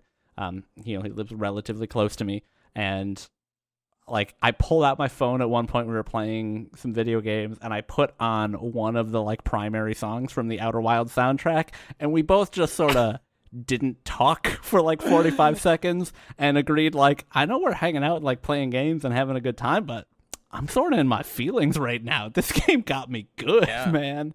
Like it makes you think about your so place in the world in a really special way. And were you listening to the end song? I think we were just listening to one of the like renditions of the main like bow track you're talking about. That and some of the like discovery tracks are so good. We could ramble on about that forever, but we have games to get through. We could. And Night in the Woods. This is going to be a tough one because this is going to be a hard one. You're probably thinking A, correct? I'm thinking B, but I am willing to give it an A after thinking about it for a little bit. I think a lot of my disdain for this game comes from the main character and people's love for her, where I think like I'm like, this is just I just kind of think she's a shitty person, and people are just like, yes, I get that, that's me. And like, I don't know, I've always thought that was kind of damaging in a weird way, and maybe that's just a bad opinion I have, but to me it felt more like a B at the time, but I'm more than willing to settle for an A because I think what it did for me past the biases is better than I thought. And also the art style is so cute. Yeah. And I think so May is the main character, and like again, that if you haven't played it, the premise is like you play this college dropout going back to her hometown essentially with anthropomorphized characters. And I think her being kind of maybe rebellious and disrespectful in a certain way, but also still kind of loving is like the image you have of her is one that is kind of intended, right? I think you are maybe a little harsh. Like, I don't think she's a bad person or anything like that. But I also think like that's sort of intended to show how she's struggling with everything and the way that she expresses things, and how those edges soften throughout the course of the game, and how like different people try to teach her different things and the way that she comes to accept it. Like, I think again, I played this game when I was moving back to very close to where I grew up after, not necessarily wanting to. So it hit me way harder than it hit you, I think. But some of the humor doesn't work for me. I would struggle to put like this. Some of the humor with the Fennec Fox, I don't remember his name, but he's got a very like random, like I got knives, wee kind of thing, and that. Yeah, I mean it's random, but it's also like not. It's not like LOL holds up spork energy. It's very much like, haha, I have this knife because let's do crimes because I don't really give a shit about this thing, but also I'm kind of trying to settle down. But this is the energy I had when I was young, and you bring this energy out in me again. Yeah, I can respect that. I understand why you would want to put it at a B, but I would feel really bad about like that. I said, I'm willing to put it at A for you. Okay. I think it is probably the lowest rated A we have. It's better than Oxen for Your Life is Strange Before the Storm episode 2. But outside of that, and the Council episode 3, it's the lowest rated A we have, but I did like it a lot. Yeah, I could agree that it's one of the lower rated A's. I don't know if I'd say lowest, but all right, another fucking banger. Nier Automata. God that damn. Goes an S. That's S tier, baby. That's you can't. You can make the argument that it doesn't get good until after the first 8 hours or 10 hours, which is like fair, but no, it's sorry.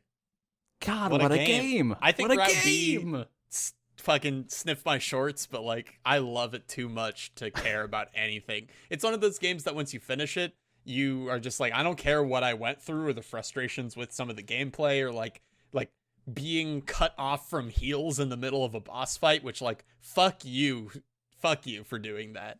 But like it's just too good. Maybe some bad checkpointing in the first hour or so, but whatever. It is a very serviceable game that had charm and beauty, and we went to go see the live concert, and it was amazing. We did see a live concert of the soundtrack. Oh, God. Yoko Taro gives the best interviews in the industry.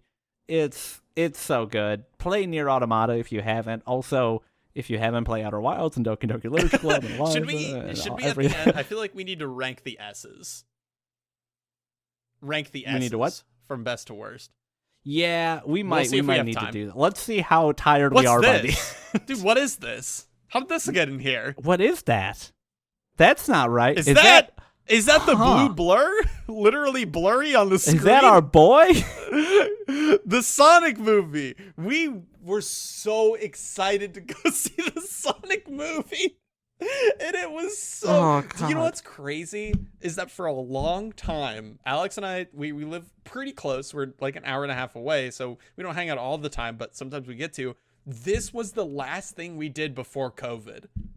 This was it. I'm sure that's a lot of people's stories, too. I feel like Sonic may have brought COVID. Now, I think if a movie brought COVID, it was Cats. Yeah, we that's know true. that. But I think Or Sonic laid the bats. groundwork for COVID. Get it? Because bats. Never mind. Yeah. So That might not even be yeah. true. I don't Go. know anymore. I think this is a C. I'm not willing to put it So- in F because it was too fun and Jim Carrey had those moves. It was. Yes, Jim Carrey had. It was a game. It was a game. It wasn't a game. This is the only one. Perfectly serviceable children's movie. Now, I was talking to somebody literally 2 days ago who watched the Sonic movie for the first time. And they were like, "Oh yeah, I thought it's good. I liked it." And I was like, "I wanted it either to be much better or so kinda much wanted worse. Rat If it Sonic. was a train wreck, it would have been an A tier thing." I wanted the old Sonic, But it wasn't. I wanted to look at something so miserable that I would smile ear to ear the whole time. Also, I just love Ben Schwartz, right? Yeah, I love Ben Schwartz Ben as a Schwartz. voice actor. So like, He's I great. don't know. Would I rather watch the Sonic Go check out his movie? 2 interviews on Polygon if you haven't. They're very Would I good. rather Also, watch the Sonic movie or would I rather play any of these games and see? I think I'd rather watch the Sonic movie. It might be a B for me, to be honest. it's not. It's not a B tier. It's not a B tier, Duncan. Okay. Just know It that can't I, be. It Duncan, can't would be. put it at B. The sequel to this movie with what they've set up will be an A tier, but the movie itself has to be I mean a C the tier. ending with Jim Carrey like finally becoming Robotnik. Mwah. That's Mwah. Kiss of the Chef. That's so good. That's Wait. so good. Hold on. So we played Sonic. We watched the Sonic movie, but we played Sonic 2, right? Didn't we play Sonic I feel like we might Sonic have. Adventure 2? Is that something we spent like 30 episodes on? Yeah, either Sonic Adventure 2 or Sonic Adventure 2 Battle or Sonic Adventure Battle 2, depending on which episode you listen to, I think. Well, I mean, we can't just break it down into one game, right? Well, I mean, that would... Look, Life is Strange wasn't 5 games, and we did that. Life is Strange wasn't going Okay, to be hold on. 16 Let me- games. We're going me to get just- there, so... Click, click, click, tick, tick, tick, tick, tick, tick, tick. Okay. So I just made this So real this quick. is... This is new to me as well. I've not seen this one So- before either. This is like a Sonic tier list that I just had to make really quick. And you can see we have a couple different reactions. The top one is him going, woo! You know, because he's in a car and he's real excited. The next one Yeah. is he's giving a thumbs up. Like, yes, that was serviceable. Mm-hmm. The middle one, you know, Clearly. he's a little, he's not as expressive. You know, he's Still got the He's smile, but the, it's more of a the- smirk. The C, what used to be C, he doesn't give a fuck about it. He could care less. You know, Uh-uh, in this uh-uh, one, he's uh-uh. screaming. He screams because of how bad it is. You know. There's a picture below This it is too, the though, right? actual level. Okay, Yep. gotcha. So, gotcha. sorry that for audio listeners, that was hell. But I put Yes. I put Sonic pictures from A to F. So, And we are going to rank every level of Sonic Adventure 2 Battle or Sonic Adventure 2 we or have Sonic to do it Adventure so Battle fast. 2 the We have to same do it so way. incredibly fast. We are gonna. This will be a Okay. 10-minute section at Here's most. what we gotta but do. do this for long. Here's what we gotta do. fucking I say we both spurt out a letter or what would the expression that Sonic is making, and we just average it out. Okay, but it's hard for me Okay, to read I will what say these that are. because I have it on the right hand side. Yeah, please. Wild please try to give Canyon. us This is the an- first Knuckles level, where that's That's a smirk. a okay. On the count of that is not a smirk. That's a That's- shrug. All right. I'll put it at shrug. All right. This was Shadow's Cool Jungle, the white jungle. I remember this episode being really funny because we made a joke about like, this is gonna suck to listen to. Yeah, we gotta get through it. We gotta get through it. Thumbs up, Sonic, because all those levels are good. That's fair. I don't remember it that well. I'm gonna trust your judgment on that. Weapons bed. This was an Eggman level, so I think it automatically goes in the screaming one. Eggman levels are pretty much exclusively Sonic screaming S tier. Skyrail. This was a cool one. I think this is. That one I remember being cool. I think that one's probably thumbs up. Screaming, yeah. No, I don't remember it so well. I think it's a thumbs up. You're right. Yeah. Security Hall. I don't know what this is. Oh, this is the Rogue. Is this a Rogue level? One. Oh, that's shrug. No, dude, I was upset by that. I think that goes in the screaming. Okay, fair enough. Okay, this was the cool Egypt level with Eggman, Sand Ocean. I'd give that a a smirk. That one's a smirk only because it led to one of my favorite bits of all time. Oh yeah, the government stuff. That one had some government stuff. That one had the pyramid cake bit in it, and I think after that had the property. These are kind of go together. They were the racing ones. Was that the Amigo 38 or no? The Amigo 38 was a nighttime one. That one's a shrug. That one's a shrug. The tails and the road. The racing was serviceable, but I don't know. This is Radical Highway. That's a woo, because that one was thrilling. That's a good one. That's a good one. This is Pyramid Cave. Sonic goes through a pyramid. I don't know. I think it's a smirk. Smirk it. Smirk it. Ghost Pumpkin Soup, Pumpkin Hill. That's a scream. Woo! That one's top tier. Top tier best song in the game. I think that's a Tails mech level. That's shrug. Another Tails mech level. Mission Street. Yeah. Also shrug. Hey, this is Meteor Herd. Do you remember this one? It's one of the Knuckles level. That's a scream level. That one almost made me want to uninstall the game, and the fucking guides weren't helpful. That level sucks so much. Metal Harbor, that's a woo. That song is that's woo. That one has an actual ska song that happens in it. Cool. It's so good. This is another space level that goes into Scream. That one's also Scream. That's garbage. Lost Colony. This one was pretty cool because he was discovering how like there's an alien colony. I'm gonna put that in a smirk. What do you think? Okay, I can get behind that. I don't remember it too well, but I can get behind it. This was the very first Eggman level. I'd put that in a shrug. Get rid of that shit. Bottom tier. No, second to bottom tier. Hidden Base. That's a Tails pyramid level. I'm gonna put that in a shrug. Put that one in a shrug. Hey, we didn't like this game. No, we loved it. This was Green Forest, which is basically just white jungle. So any Sonic level, I think it's a thumbs up at least. Yeah, pretty much. Even though we have some of the smirk, it's okay. Final Rush. Oh, that was cool. That's a thumbs up. I agree. Final Chase. This was the one where you race him, where you race Sonic or Shadow. I'm gonna give this a shrug because that ending sucked. That would suck. Eternal Engine. I don't know, dude. I don't even remember that one. That's a shrug. Egg Quarters. It's a Rogue level, bottom tier. Bottom tier. This was that cool Dry Lagoon. I think this is the Lonely Statue, which I'd just put that in a scream. Lonely Statue gets top tier because of the Lonely Statue memes. Go listen to our episodes on these. They're so good. Yeah. They're so much fun. Death Chamber? Yeah, another shrug. Oh, that's dark. I don't remember that one at all. Chamber? Crazy Gadget. This is the Sonic one with the gravity. Remember that? That was okay. Yeah, that wasn't bad. It was okay. That's a smirk. Cosmic Wall. Put that one in a shrug. I don't even remember it, dude. Was that? Oh no! This is gonna be a problem. Okay, City Escape. That's a woo.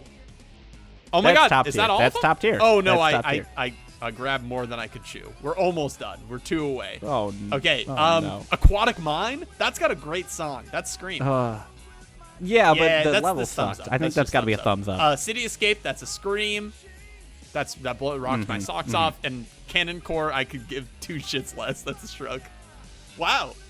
Boom. We did it. Holy we did it.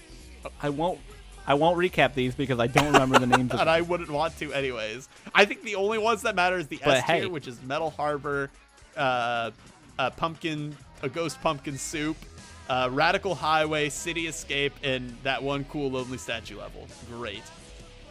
Yeah.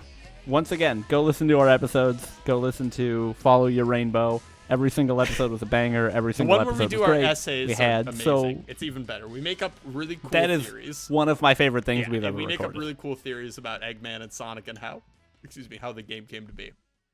Let's talk about Monster Prom. I would call this a failed experimental episode as far as our podcast is concerned. Yeah, we tried to do like a live sort of like video, let's play podcast bit where we're like, how do we feel about this in the middle of it? And it sucked. It sucked so bad because it was a multiplayer game, but it wasn't really a multiplayer game. I'd had to put it in C. Yeah, it deserved maybe another playthrough, but no. Yeah, C tier is right. It was, multiplayer dating sim thing. It wasn't great. There's not much more to be said. C tier MOA is correct. era. Now this game. I've never had a game that so distinctly straddles the line between F and S, and I don't know. It is so true because it is one of the worst games that one of the worst really written visual novels we've ever played, but it is such a memeable, lovable, ugly creature that I want to hold onto and watch 8 more Let's Plays of it and It has been a well of entertainment for us and our friendship that I never expected it. When you say you want to watch more Let's Plays of it, that's because we did sit down and watch a Let's Play of this game after we had beaten it and recorded an episode about it. For those of you who don't play it, you think it's going to be Doki Doki Literature Club, right? Because it's cute girls visual novel, but maybe something's off. And it's just not that. I hate to burst your bubble, but it's not that. And the game does not claim to be that, to be fair. But the Steam reviews do, though. It's something. There's a certain surprise to it.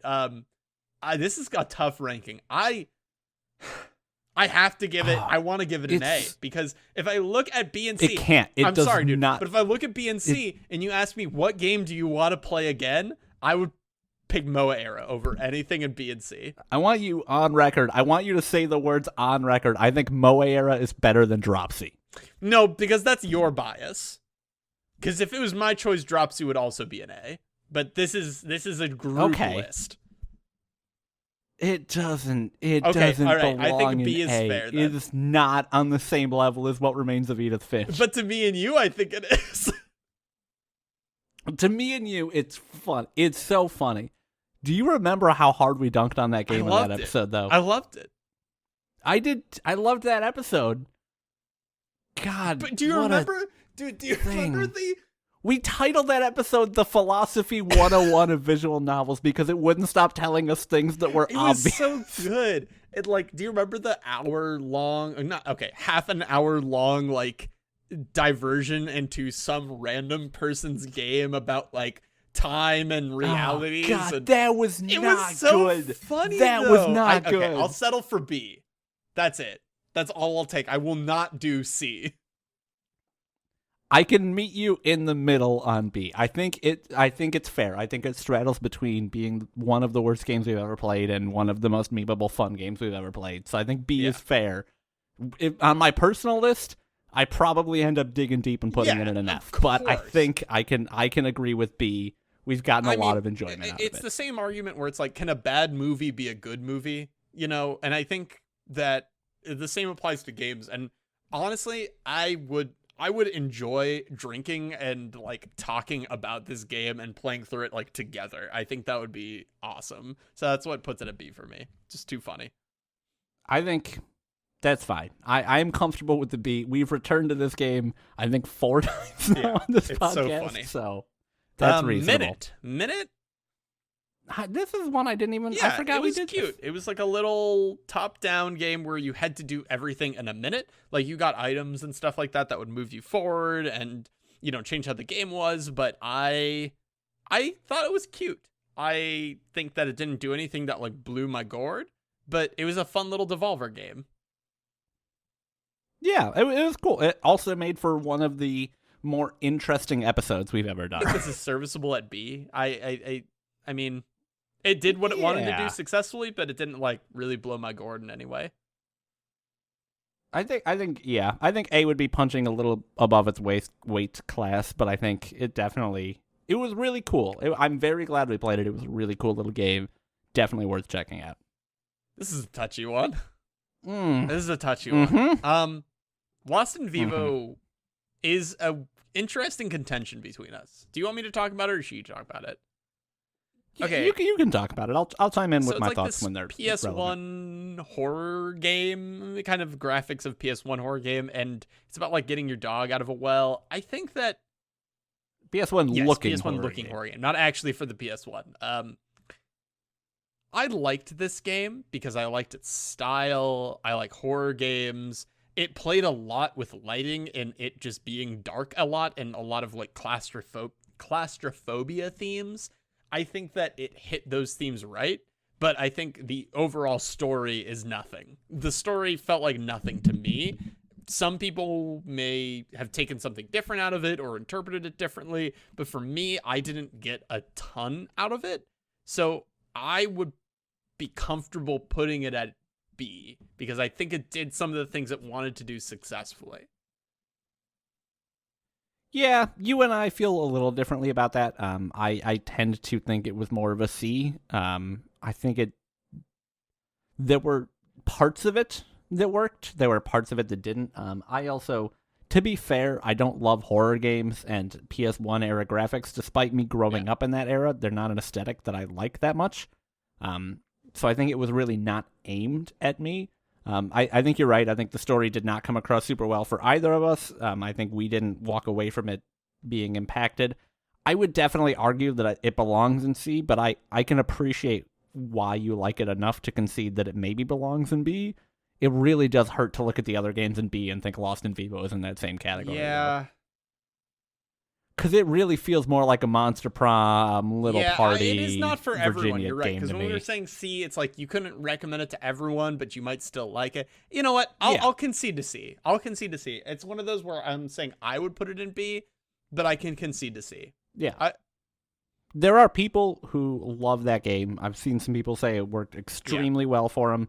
More power to them. I think it's really cool that it worked. It just wasn't. Also, I have a dog, and you're trying to rescue a dog, and that gave me the feels. So, yeah, you're like barely trying to rescue a dog. I need to find the dog. Little Red Lie. This is another tough one. Yeah, this is a challenging one for a lot of reasons. If you don't know what Little Red Lie is, it's like a RPG Maker visual novel sort of thing. It's a lot about financial like classes, and you play between two different characters, and it's interesting. It does a lot of things that are cool, but it is very, very, very long, and I don't know. I think I'm more towards B. It's definitely not C. No, I would say it straddles between B and A. When it works, it really works. Like there are parts of it that are extremely good. I think we maybe had some issue with a couple of the ending ideas. I think I'm willing to put it in A, though. I think it maybe because it feels wrong putting it next like to MOA era. Yeah, it has like a fourth wall breaking thing that does not come together at all. But I think when it's not doing that, it works really well. I think I'm willing to put it.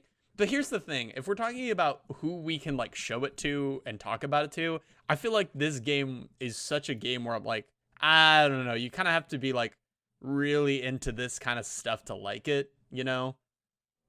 But by the same token, the themes that it's playing with are more universal than a lot of these other games. It's very cynical. It's more cynical than I would feel comfortable recommending to people, but it's not like thematically I think it would hit with a lot of people, especially in I'm willing to put it at A. I think that's fair. I think A is a good grade for it.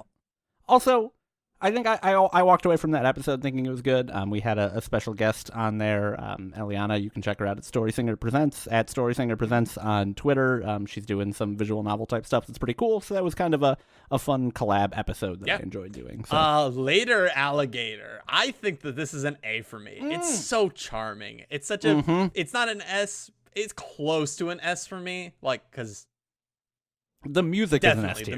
The music is an S tier. The music and art Too are both Mellow S tiers. is like he knocked that soundtrack out of the park. He tweeted the other day where he's like, I'm feeling like down and I need some positivity sent my way, and I'm like, dude, Later Alligator soundtrack, like that. When I need to cheer up and feel good about stuff, I turn to that almost immediately. It's so good. Absolute bop. Incredible soundtrack. Incredible. It reeks of, for those that didn't play, it's like a point and click game. It feels extremely like old edutainment type games to me. But it's so funny. It's so full of charm. The music is incredible. The animation style is incredible. It's so cute. It's like the only reason it doesn't broach into S tier is because the story was like just a fun, cute gimmick. It wasn't really like there was no characterization. There's like, I couldn't be like, oh yeah, you should play either The Outer Wilds or Later Alligator. Like I couldn't do that. Would you though? I wouldn't. I wouldn't. Hold on. Let me make a quick argument.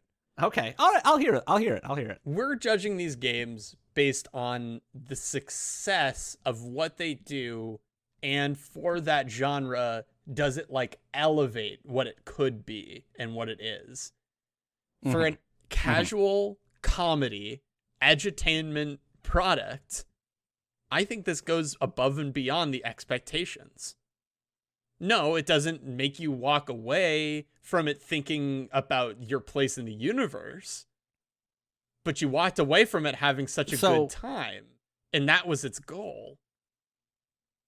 My argument for A over S is I think we have thus far preserved S tier to be games that are experiences that you will, like, experiences that had the potential to fundamentally change the way you engage with like art. And I think every single one of those games up there does that in some way. I think Later Alligator changes the way you view how good one of these games could be, but it doesn't change any of my feelings about any other game or type of narrative or story or anything like that. It's an incredible one of these games, but like it needs to be above and beyond. And I'm not asking you to like give it to me right now, but I guess what I'm trying to say is like, what could it have done being the game that it is and the themes that it is to reach an S? I don't know. I don't know, because I feel like I could name most of these A's and tell you like why it's an A, but I feel like I can't say why it's an S. We have other games to move on to, so I'm not going to stray too long on that, but I'm in between S and A. My only thing would be, I think all of the mini games are serviceable, but none of them are fun. That's fair. All right. Northbound was another one of those indie games Extravaganza goes on the road games. I think that this game is probably in C for me. You just spend way too much time in a car, and it's one of those games where you just kind of like whip the mouse around very fast because you don't have anything else to do in the moment. I don't remember a ton about it, but it is like a road trip game, and it was neat. It was cool. It felt like, you know, a game that somebody was making to try and get like a little bit of a personal story out there, but it didn't connect with me in any meaningful way, and I didn't think it did anything meaningfully different enough to be above a C, but it's not. Wow, The Fall is really I think it's going to be an F alone. Actually, no, I know there's one other game that's going to come there with it. Yep. That's fair. All right, let's move on. Kingdom Hearts 3, baby. We were just talking about another game going in F tier. I don't know, man. I agree. It's not F. Are you sure? I'm really not. No, we didn't finish this game, to be fair, but I do know how it ends, and it's not that cool. And I've seen some things that are kind of cool. And also, here's my argument against it being an F tier. That intro cutscene is let me so face good. my fears. Yeah, I can't say in confidence that I would with rather Skrillex? that I would say in confidence I'd strongly rather play Kingdom Hearts 3 again than The Fall. So I think that goes in C. Yes. I will say though, disappointing that I personally made it. Yeah, 3 levels into Kingdom Hearts 3, and that's it. After a decade-long wait. Isn't that sad? I tapped out after 3 levels. We sort of tried twice with this game, and just neither time made it. But we did have our Kingdom Hearts Junior expert on for that episode, and that was Jordan, a lot our Kingdom Hearts Junior expert. I think those episodes were fun. We just couldn't keep doing them. They were. I don't know. There was something about it that just felt like it wasn't working. Honestly, I think it was the numbers. The numbers just weren't there. It was too much of a commitment. Maybe. Maybe, and it wasn't fun enough to play to make up for the fact that Kentucky Route Zero. We've only played episode 1 and 2 and 3, I think. Yeah. We only played Knowing 1 and 2. what we know, I'm willing to put it in B. How do you feel about this? So this is a weird one. I think this may be the only episodic game that we don't have split out because we only played 2 of the 5 episodes, and all 5 were not out at the time we played them. I think it's probably B. My suspicion is that if I played all 5 episodes right now and all the interludes, it would be A or S for me. But I think having only played those 2 episodes, it was cool. It had a cool this feels style. Dirty. Because if we're going to release this tier list, I feel like putting this here isn't right. Because, we haven't really even finished it. Yeah. It does, but I don't want to leave a game off. Okay. We did 2 full episodes after on this. the game, after we're done with this, I'll put 1 and 2 on here. What if you just put it at B, but you put it at the far right side of the list, so it's clear that it's an outlier in some way? I'm going to write 1 and 2 on it later, though, so we know. Okay. Inside. Fair. Inside was interesting, but I don't... I think that's a B one because... I think the ending was so cool and fun, and they developed a really cool atmosphere. That's tricky though. I mean, yeah, Inside does. So that's what, it's Playdead Studios, I want to say is the name of the people that make that. It's atmospherically, it's got a really, really cool design and atmosphere, but it didn't stick with me for very long after I played it. The ending, like you said, was cool, and I think there's more stuff that we never did with it that you could do with kind of secret ending type stuff. But it was really, death animations were really funny. It didn't and cool and scary. I mean, they were. I feel like it's got to be. It did what it wanted to do successfully, and it was kind of creepy and cool, but it's not memorable enough to put it A for me. Yeah. Do we want to recap everything? I feel like it's been a while since we've done a recap. It has been a Sonic's Dash. Oh my god, B and C had the... this is crazy how this is equaling out.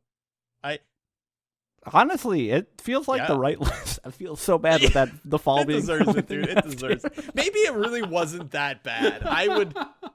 Honestly, I bet it's not that bad. We'll go back and be like, this game slaps. Why did we think this was bad? Okay, so an S tier. I did the last one. You do it. Yeah, I'll do this one. In S tier, we have Undertale, Life is Strange 1, Episode 4, Return of the Obra Dinn, Pyre, Papers, Please, Eliza, Doki Doki Literature Club, Doom, Nier Automata, and The Outer Wilds. In A tier, we have What Remains of Edith Finch, To the Moon, Life is Strange Season 1, Episode 3, and Episode 5, Oxenfree, Life is Strange Before the Storm, Episode 2, Little Red Lie, Soma, Night in the Woods, Later Alligator, and The Council, Episode 3. In B tier, we have Life is Strange Season 1, Episode 1 and 2, That Dragon Cancer, Like Roots in the Soil, Emily is Away 1 and 2, Dropsy, Life is Strange Before the Storm, Episode 1 and Episode 3, Moe Era, Inside in Minute. In C tier, we have Virginia, The Council, Episode 1 and 2, The Huntress and the Hollow, Valley, Little Party, The Sonic Movie, Outer Worlds, Monster Prom, Lost in Vivo, Northbound, and Kingdom Hearts 3. And in F tier, we have The Fall. Kingdom Hearts 3 did not fare well on this list. No, it really didn't. I would love to put it higher, but it's just such a... It doesn't deserve it. They had an opportunity to do something really strange, and they kind of did, but Honestly, you know who makes this? You know who puts this in C? It's not fucking Squeenix. It's Disney. Disney definitely made this a C. Mm-hmm. Mm-hmm. Oh, also in B tier is Kentucky Route Zero episode 1 and 2. I missed that. I'm very happy with how our list has panned out to this point. I honestly think it's good. I think the only thing to keep in mind is, again, these Life is Strange games are more than the sum of their parts. So while they're spread out, they would all be higher than they average as a complete package. I would put Life is Strange 1 as S and Before the Storm as A. Okay, cool. Yeah. I Have No Mouth and I Must Scream. What an amazing episode. And this is the older point-and-click game that we've played. Yes, this is the best intro to an episode I think we maybe have ever had. I love this game. It was bad. It was bad in such a bizarre way. But it's one of those MOA eras where it's like we've been memeing on it for so long between you and I, and like it did some interesting stuff with the ending.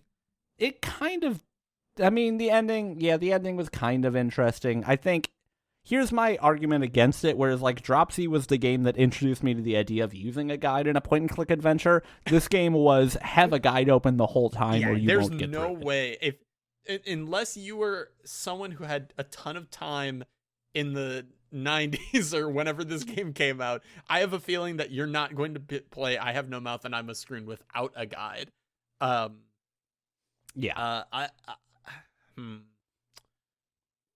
My natural instinct is to put it at C, but it's such a memeable game that did like enough cool that I'd put it at B. Oh God. I gotta really separate how I feel about this game from how I feel about the episode we did on this game from how I feel about the short story that this game is based on, and that's a lot. But the short story slaps. It's very good. I can't say this without laughing, but do you... Oh my God. Do you remember spending like 45 minutes being an old man responsible for parts of the Holocaust but not knowing about it? Like, it just it sounds awful for me to laugh at that, but somehow they made it like be so bad that it's kind of funny. Like, he's walking around, he's like, I don't remember anything about this.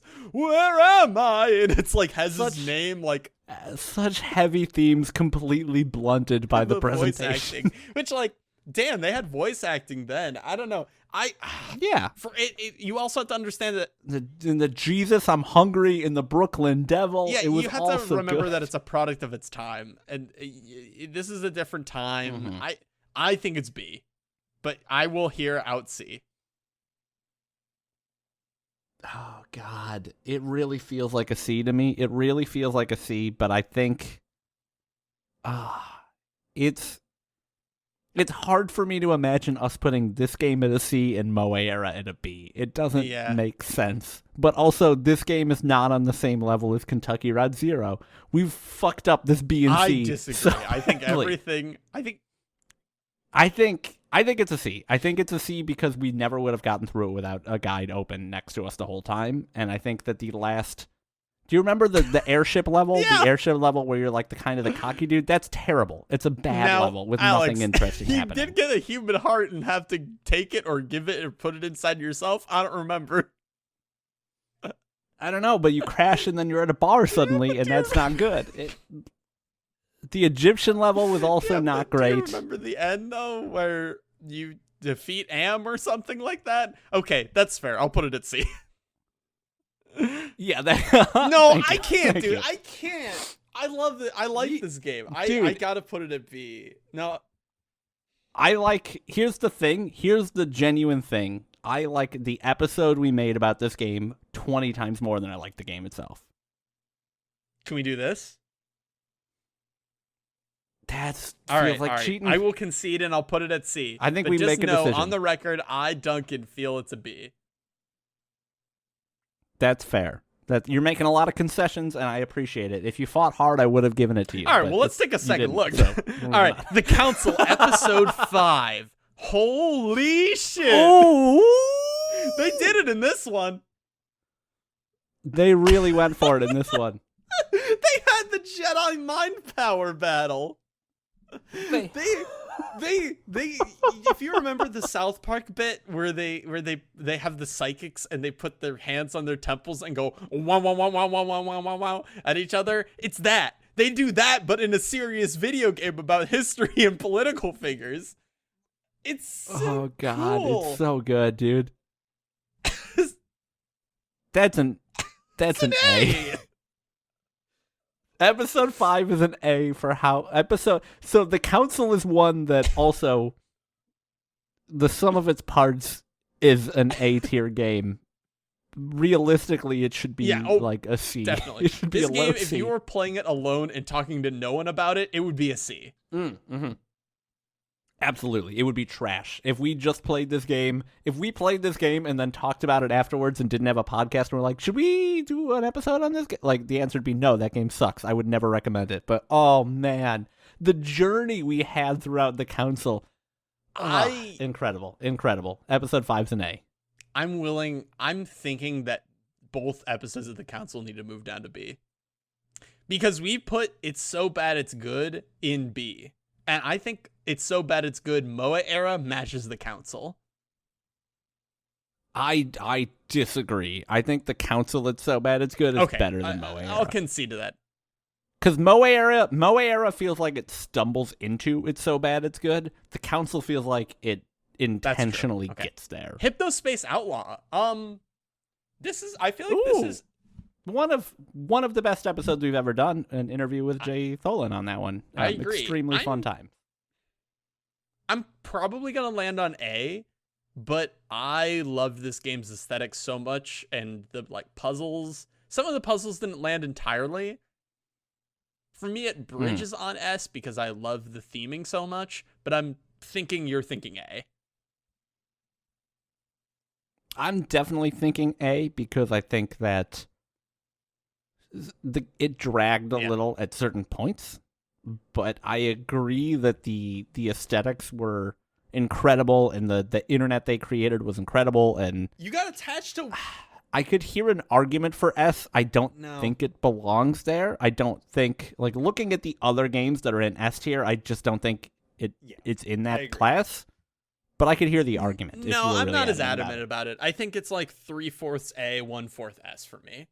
So I think that's... Yeah, that's fair. Really good game. Super cool, super weird. If you have nostalgia for that time period, maybe it would be an S tier.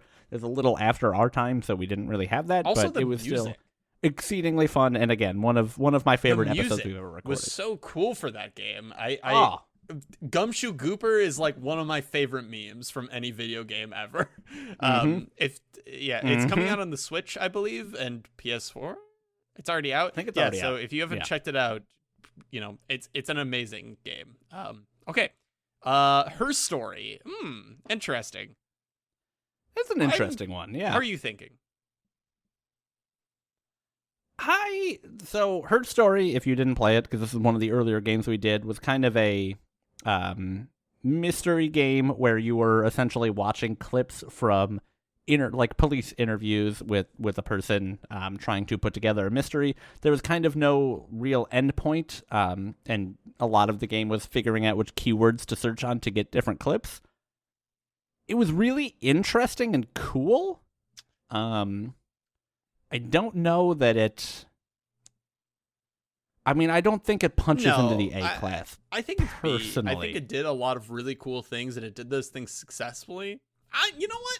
No, I think it deserves an A because it's an FMV game that does what it wants to do. Really, I think it's the only high class FMV game.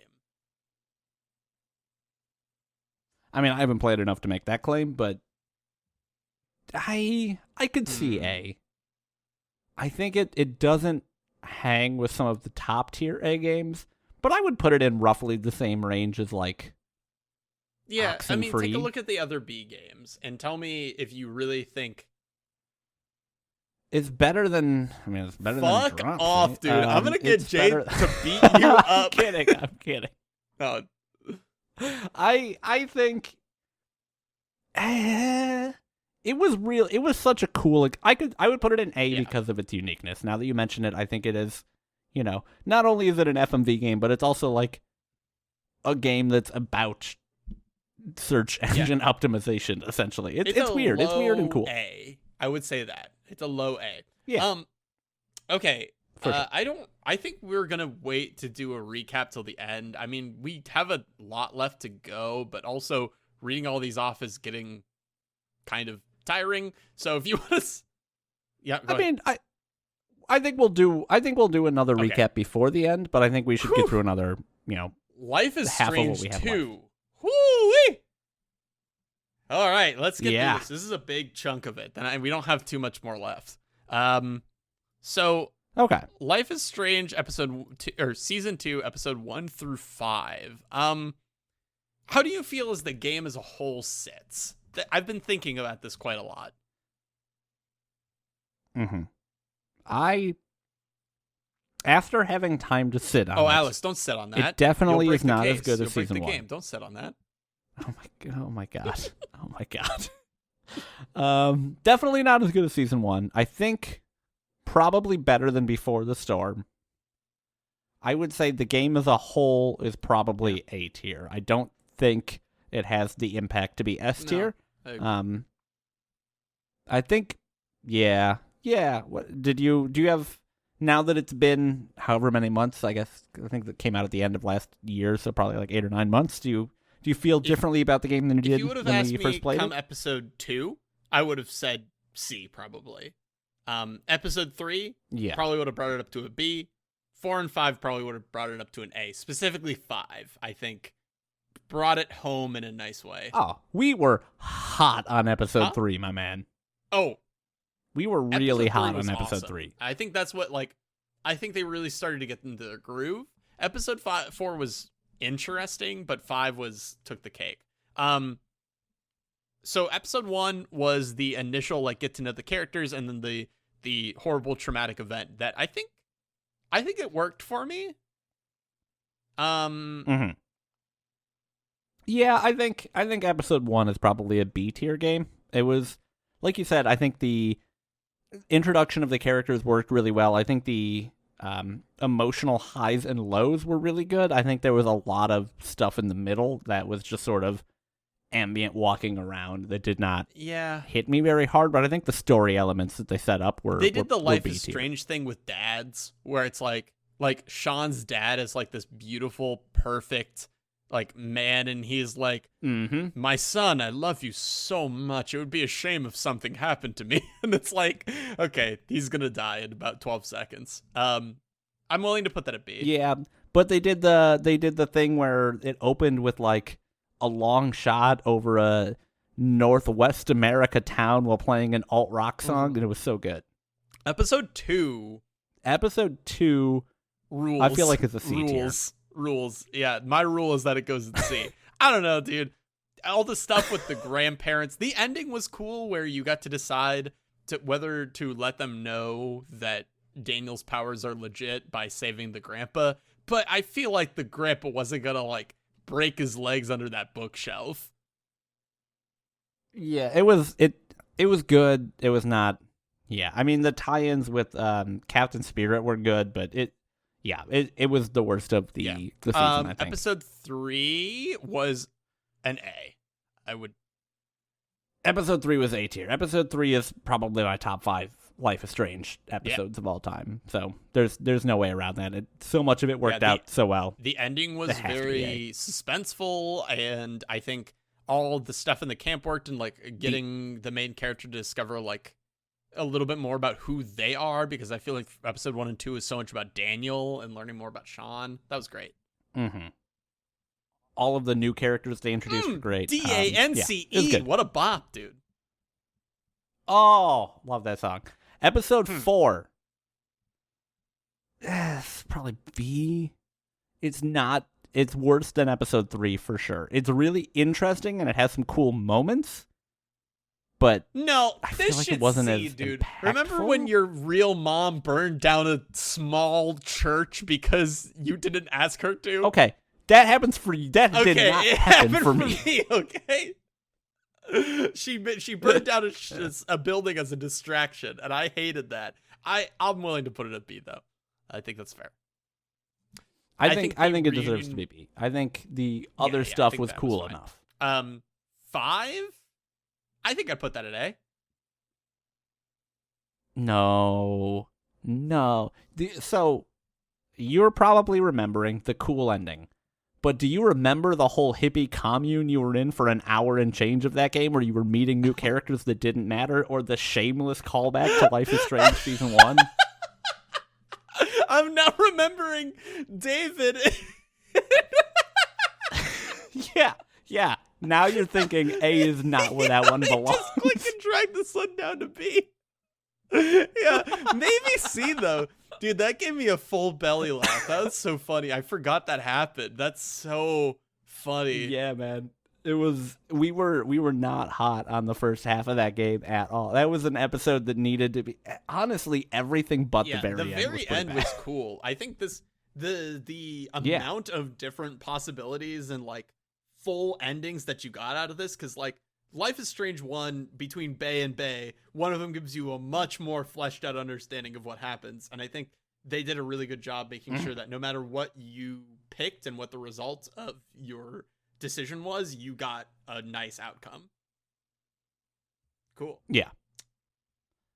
I think B is where it belongs. That's interesting. So we have 2 episodes from 1 in B. We have 2 episodes from 1 in A. Okay, yeah, that kind of makes sense. It kind of layers itself down, cascades. Yeah. Interesting that Life is Strange Season 2 is the only Life is Strange episode in C tier, which is fair. Yeah, maybe if we remembered more distinctly before the storm, we'd feel differently, but... All right, let's keep moving because... The Council episode 4. Episode 4... Episode 4. Yeah, this is where you learned you had demon powers 3 and mind control. Yes, that is true, but it's also the one where you had that bullshit fucking puzzle at the end of it. There was no way to know the answer, and it was like, all you have to do is know all the phases of the lunar moon and know when this and that happened and understand your religious history really well, and it's like, this is I used fucked. a guide It's for an that impossible one. I think I puzzle. lied right to your fucking face where I'm like, no, I figured it out. I used a fucking guide. That's a C tier. It was fun. I think it's got to be B. It was better than episode 1 and 2. Like it was frustrating, but it was still wacky enough that I enjoyed. Wait, is this the one where you go in like his mindscape? Remember that? It's fine. We don't have to talk about really. It. Florence. This is an interesting little mobile game. I'd be willing to put it in B. I think that's fair. It did what it wanted to do, but I forgot about it pretty quickly. I like it quite a bit. I think it was extremely cute. I think it conveyed a lot of emotion. I think at the time, I think this holds up because I remember us saying it seems like a Pixar animated short, and to this day it still reminds me of a Pixar animated short. I could see the argument for A because of what it is and what it does, but I think B is fair. It didn't stick with me a ton, but it is maybe the only mobile game that's ever stuck with me at all. It actually utilizes the phone in a way that's like meaning. I'd be willing to put it in an A. Also, Florence could totally be for the Nintendo DS. All right, moving on. Oh yeah. Black Book Prologue. I feel weird rating this. We played it, so I feel like we have to put it on here, but it is. We do. We played a demo of it and talked about it, right? Because it's not out yet. I think B is fine. I think B because mechanically it does a lot of interesting things. I think it could be cool, but I think it's, for me, it breaches on C just because I don't know. I like the theming around it. I like exploring different religions, like, lore and stuff like that. But yeah, I think B is serviceable. I think we should do one more recap of everything and then finish it out before we do another recap. Who did the last one? You take this one. I did. Oh, okay. All right. No, I did the last one. S tier, the top, the cream of the crop. We have Undertale, Pyre, Return of the Obra Dinn, Eliza, Papers, Please, Doom, Doki Doki Literature Club, Nier Automata, and Outer Wilds. And Life is Strange episode 4. Can't forget that one. In A tier, What Remains of Edith Finch, To the Moon, Life is Strange Season 1, Episode 3 and 5, The Council, Episode 3, Oxenfree, Soma, Life is Strange Before the Storm, Episode 2, Night in the Woods, Little Red Lie, Later Alligator, The Council, Episode 5, Hypnospace Outlaw, Her Story, Florence, and Life is Strange 2, Episode 3. In B tier, we have Life is Strange Season 1, Episode 1 and 2, Life is Strange Season 2, Episode 1, 4, and 5, and The Council, Episode 4, That Dragon Cancer, Like Roots in the Soil, Emily is Away 1 and 2, Dropsy, Moa Era, Minute, Inside, and Black Book Prologue, and also, wait, no, I said those. Okay, cool. Yep, and also Kentucky Route Zero, Episode 1 cool. and 2, which is one in I C forgot tier, last time. Virginia, The Council, Episode 1 and 2, The Huntress in the Hollow, Valley, Little Party, The Outer Worlds, Sonic Movie. You can't say that without laughing.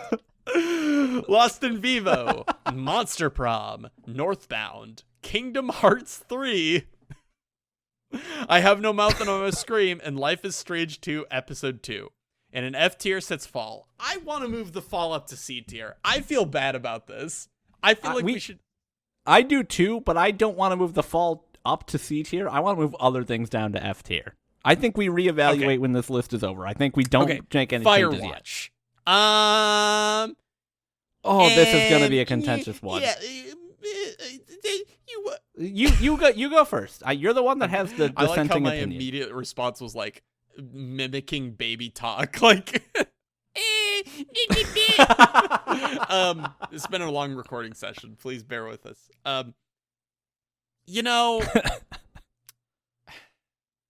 This is one of our early episodes. And I feel like I have had a perspective on games for a while that has been very... It has to have something. Like, it has to... Like, narratively, it has to follow that, like, Hollywood structure of, like, something happening that's bigger, and it can't be, like, nothing. And that's kind of how Firewatch felt, where I'm like, this was nothing. And I think my perspective on games and stories have changed a lot, and I'd like to play it again. However, I think that it tried for certain emotional pulls with, I specifically remember moments in a cave where it worked, but also it felt like it was pushing it in my face, being like, look at how sad this is. Don't you know how sad this is? And I'm like, I get it. That's fine. And the relationship between the person and the woman and the man, it sounds really shitty saying that, but I just don't remember their names. Thank you. Henry was and good. Delilah. I liked all of that stuff. But I don't know. It was also beautiful.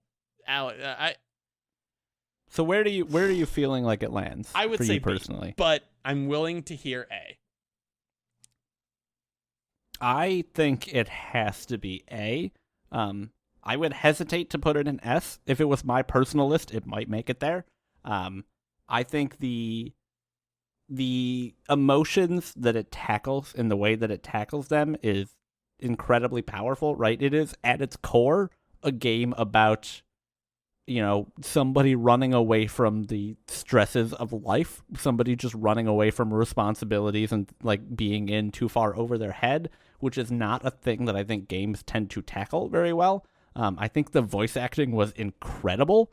I think, like you said, some of the threads don't tie together very nicely. I think it had a great ending. It has kind of an abrupt ending, and I think it works incredibly well for this game. I just think it was a game that was written better than most of the games on this list, I think. And I would have a really hard time putting it lower than A. I think that I agree with you that I would have a hard time putting it lower than an A as well. I think at the time I would probably say B.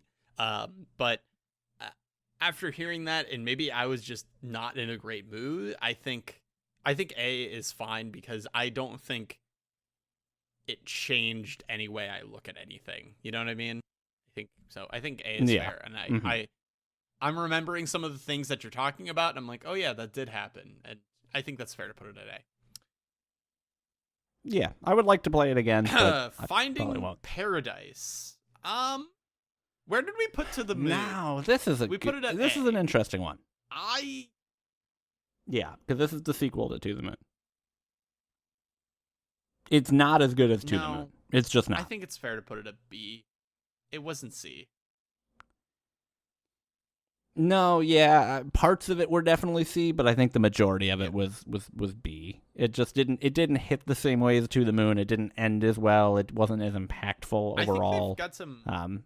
It was still very good, but it was not.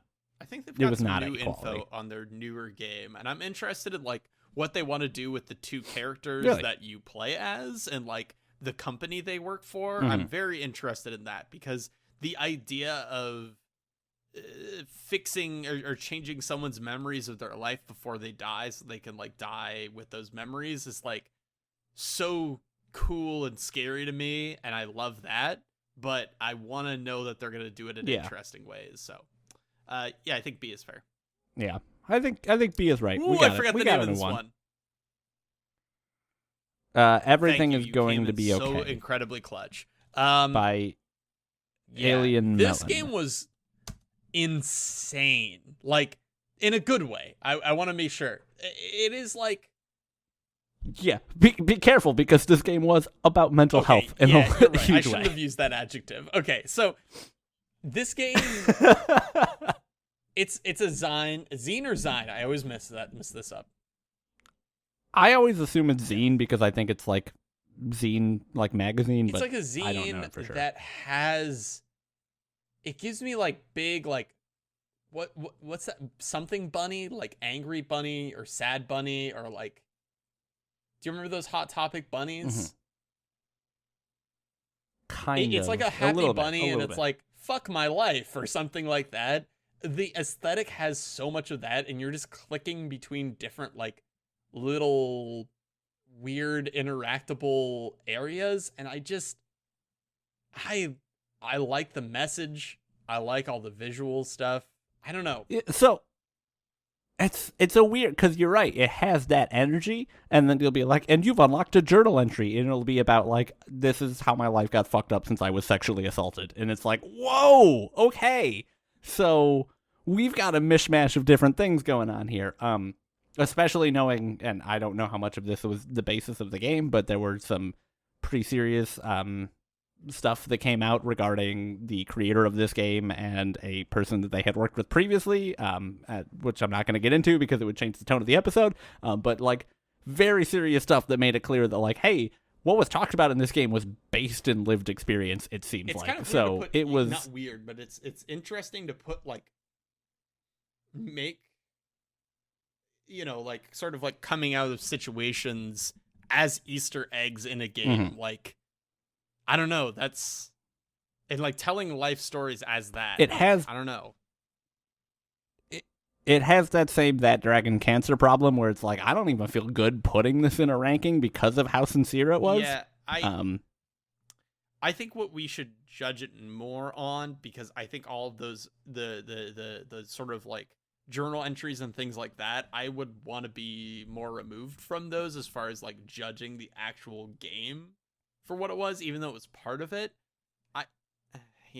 I mean, I think that was a lot of the core of why the aesthetics were the way they were, though. Right. I think I feel comfortable in that I B think range that's where again. we're landing most of these sort of like personal projects that we get, like, you know, why they are and what they do, and like it works as a game and also like a personal expression of art, but also, you know, we are still playing something and we may or may not relate to it in a certain way. I don't know.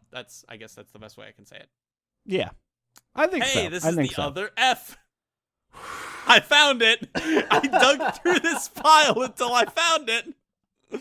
Contrast is a bad 3D platformer. It was so bad, but it was a fun episode. It was a great episode. We had some voice acting at the end of it that was a lot of fun. But yeah, the game was not. It had very, very few redeeming qualities, and I think one of them was just the song that played at the beginning of it. Yeah, I think that's an F tier game. Sucked shit. We played some real stinkers early on. Yeah, we did. We didn't know how to look for quality games. Final Fantasy VII Remake. Oh, this is tough. Oh, this is going to be a hard one. I'm between S and A. Yeah, Dude, it has. You're the one who's got more Final Fantasy VII in his veins. Yeah. It has severe pacing problems that I can recognize. There are entire chapters of that game that suck. But also when it hits, it hits so good. It hits so good when it hits. It was one of my. It was probably my favorite game I've played this year. I feel. Okay, let me weigh in a little bit. Oh God, it's definitely. As someone who has not played you weigh Final Fantasy VII originally, I Mm-hmm. was not attached to the characters as much as everyone else was, but I think the game did a really good job at telling me who it was, who they were, and like introduced me to them really well. But I think the stuff they were doing at the ending didn't land for me, and like the thing with the wraiths or whatever they were called didn't land for me until someone had to explain it to me.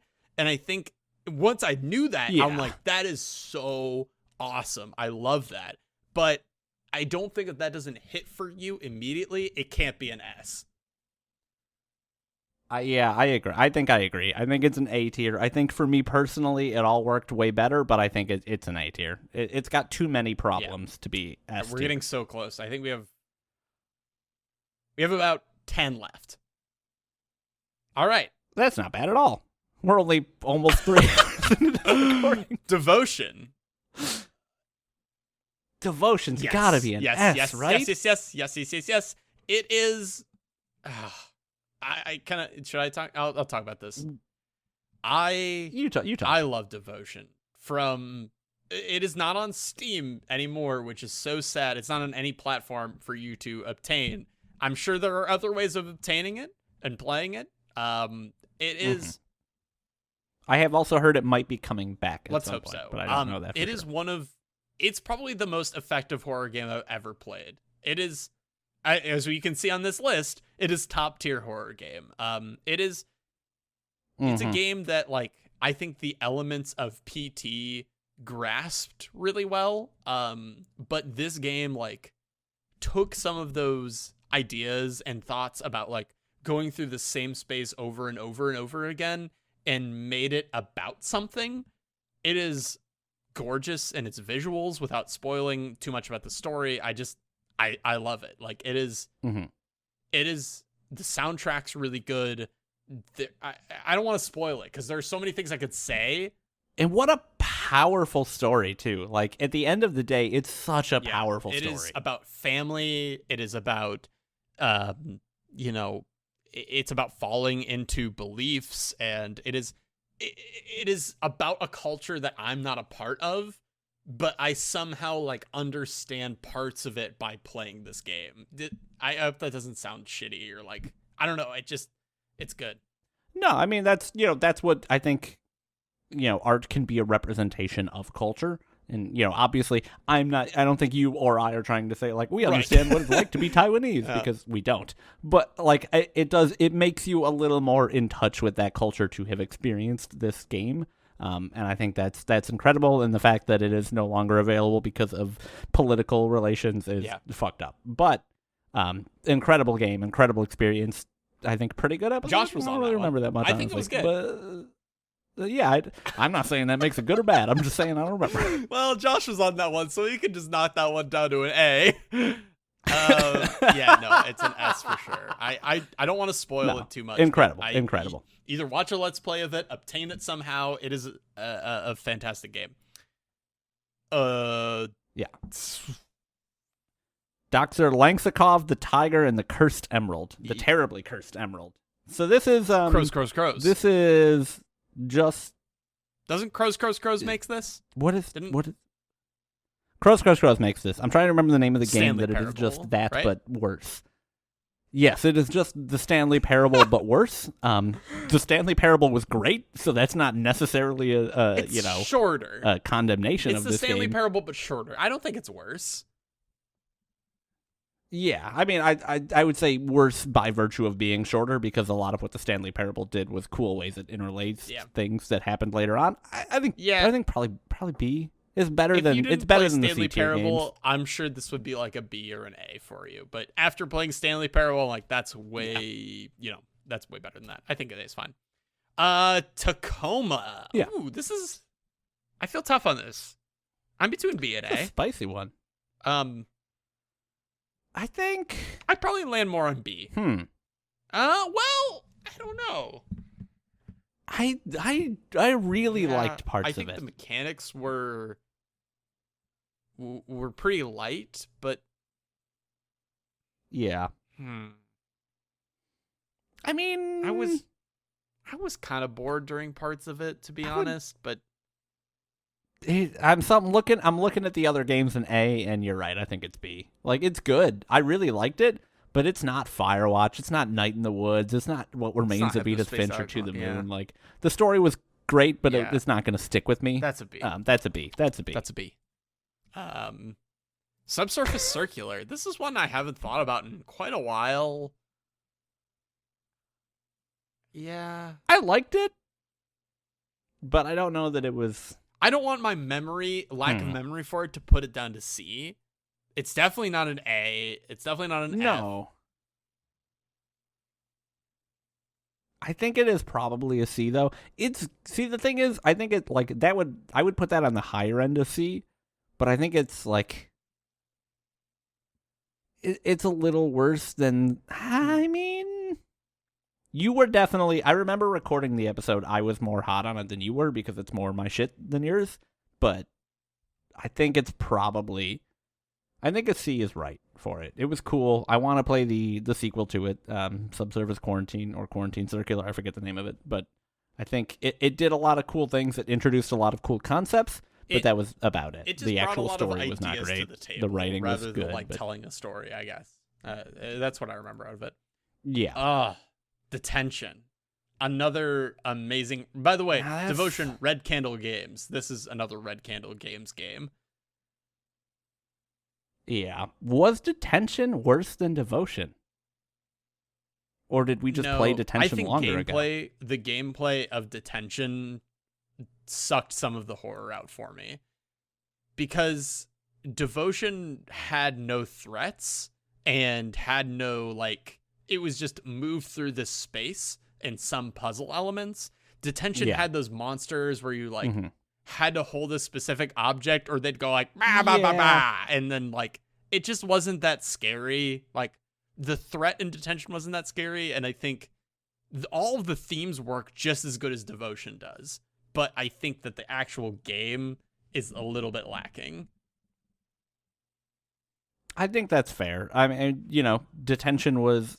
I will give Detention credit. It, educated me on a huge event in the history of Taiwanese culture that I previously knew nothing about, and also I think managed to tell an incredibly powerful story. But I think you're right. I remember being more annoyed and frustrated at points in the gameplay than scared. I still walked away from it. I think we were glowing at the end of that episode. You know what's interesting? If Devotion didn't exist, I would give Detention an S. Yeah. I think you're probably right. That's fucked up. That feels fucked up. But it's true, though. It's true. Like, I don't think it's quite as effective as the other games. You know what in the freaks me out still to this day? I just thought about it, and, like, it made my, like, eyes water a little bit. Oh, the fucking glass cracking? You're looking in the mirror, and you're reflecting on yourself and, like, who you are and things like that. And then the glass cracks, like, right before your, like, head twitches and you smile. That fucked me up so bad. I definitely took a break after some of that horror point. in that game was effective. I would, if we're ranking, like, the horror games, I think it was better than Soma for me. I think. But I think so. I love horror games, by the way. I think it's right where it is. I think A is probably correct for it. Bandersnatch. That's a C, baby. Bandersnatch. That's a C, I don't baby. know. It had some cool ideas, but the whole, like, it didn't know what it wanted to do, and it was just kind of, I don't know. It is sounds a C. like a C to me. It's I don't even really It want is to the talk epitome about of a C. It's interesting. It's fun to spend an hour or whatever, but it's not great. Yuri Station, was that Yuri Station? Yeah, Yuri. This is I neat. don't remember, but yeah. I think for like a game jam game, it was cute. It was small, like not cute, but like I don't know. I think it did what it wanted to do. This is another Extravaganza episode. It was like a girl going. I believe it had something to do with her father. I thought it was a boyfriend or relationship, but I Okay. don't remember exactly. I liked it. It didn't stick with me in any significant way. I think I think it's better than the other. It's better than a lot of the games in C, but I think it's worse than pretty much every game in B. I think so. I'm I comfortable think with that. C is where I have to land with it. I'm It was comfortable cool. with that. I liked it. Hold on. Sorry. There we go. Yeah, I want to. If we had a D tier right now, I think there would be some things that would land in D here, but I think this would still stay in C. Yeah. Okay, that's fair. The awesome adventures of Captain Spirit. Our last Life is Strange sort of. Actually, no, we have one more. Yeah. No, we have one more. But where to go? I have to. God, we played too much Please fucking Life remind is me Strange on this to podcast. add it after because I don't have it. Huh? Oh, did you not pull it? I have the Did you image not on pull my it? computer, but I don't know why it didn't pull into this document. So please remind me of that. Captain Spirit. Okay.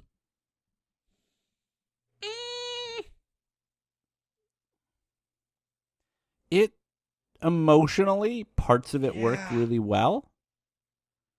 I mean, I think I mentioned to you literally yesterday. Do you remember when Death with Dignity by Sufjan Stevens started playing, and you were like, "Don't." I think that's just a B. I don't know. I'm actually no. I'm willing to give it an A.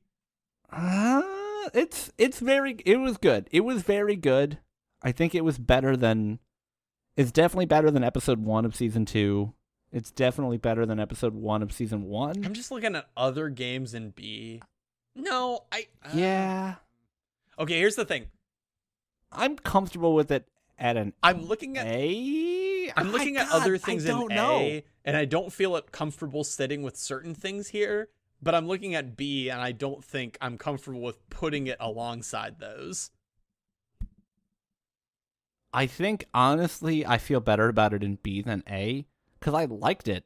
It was good. It had moments, but I'm looking at, like, again, Night in the Woods and Firewatch and What Remains of Edith Finch and these games that stick with you. And, like, maybe, again, if I had a kid or if I had a different relationship with my father or something, I would feel differently. Man, but look at how much Life is Strange there is in B. I think B. That's crazy. Life is Strange, whole products punch above totally their weight right. class. A short hike. Man, I like this game. Oh, this is a good one. This is a fun one. For what it was, I'd be willing to put it in A. I think A. I think it had vibes that are so good. It had such calming. It had the same vibes as Florence, essentially, but with mechanics. Yeah, you're totally right. And I liked the writing in it a lot. I watched a speed run of it, and it was like an entertaining speed run, to be honest. And like, I love this game. I think it's a game that I'm like, yeah, you should definitely play that game. It's awesome. Yeah, if somebody was like, I didn't like it, I would understand, but I think I would, like we had said at the beginning, I would have no reservations about telling everybody, like, oh yeah, play this. It's a chill, fun game. You'll like it a lot. Deltarune. This sits between A and B for me. I don't remember. It's probably closer to very B. well. It is the sequel to sequel to Undertale. It's not a C for me because it didn't fail at what it wanted to do. No. But yeah. So I will say, just because I don't remember this very well, but I will say that when looking through to pull descriptions for Talking Points Include, that fun little game we played at the top, one of the talking points we included in Deltarune was, what makes Undertale so good? And I think that's probably telling that maybe we thought that it didn't land. I liked things. the combat in Deltarune so much more than Undertale. Like, it did so much more. Mm-hmm. But the themes were too heavy-handed, and like the whole thing with Susie and and the bug boy, I don't remember his name. I think with B everything right. you're saying, it feels B right is here. right. I could ramble on about why I'm not in love with Deltarune for quite a while. Oops. But I think enough people know about that. We have 2 more to add to the list, but I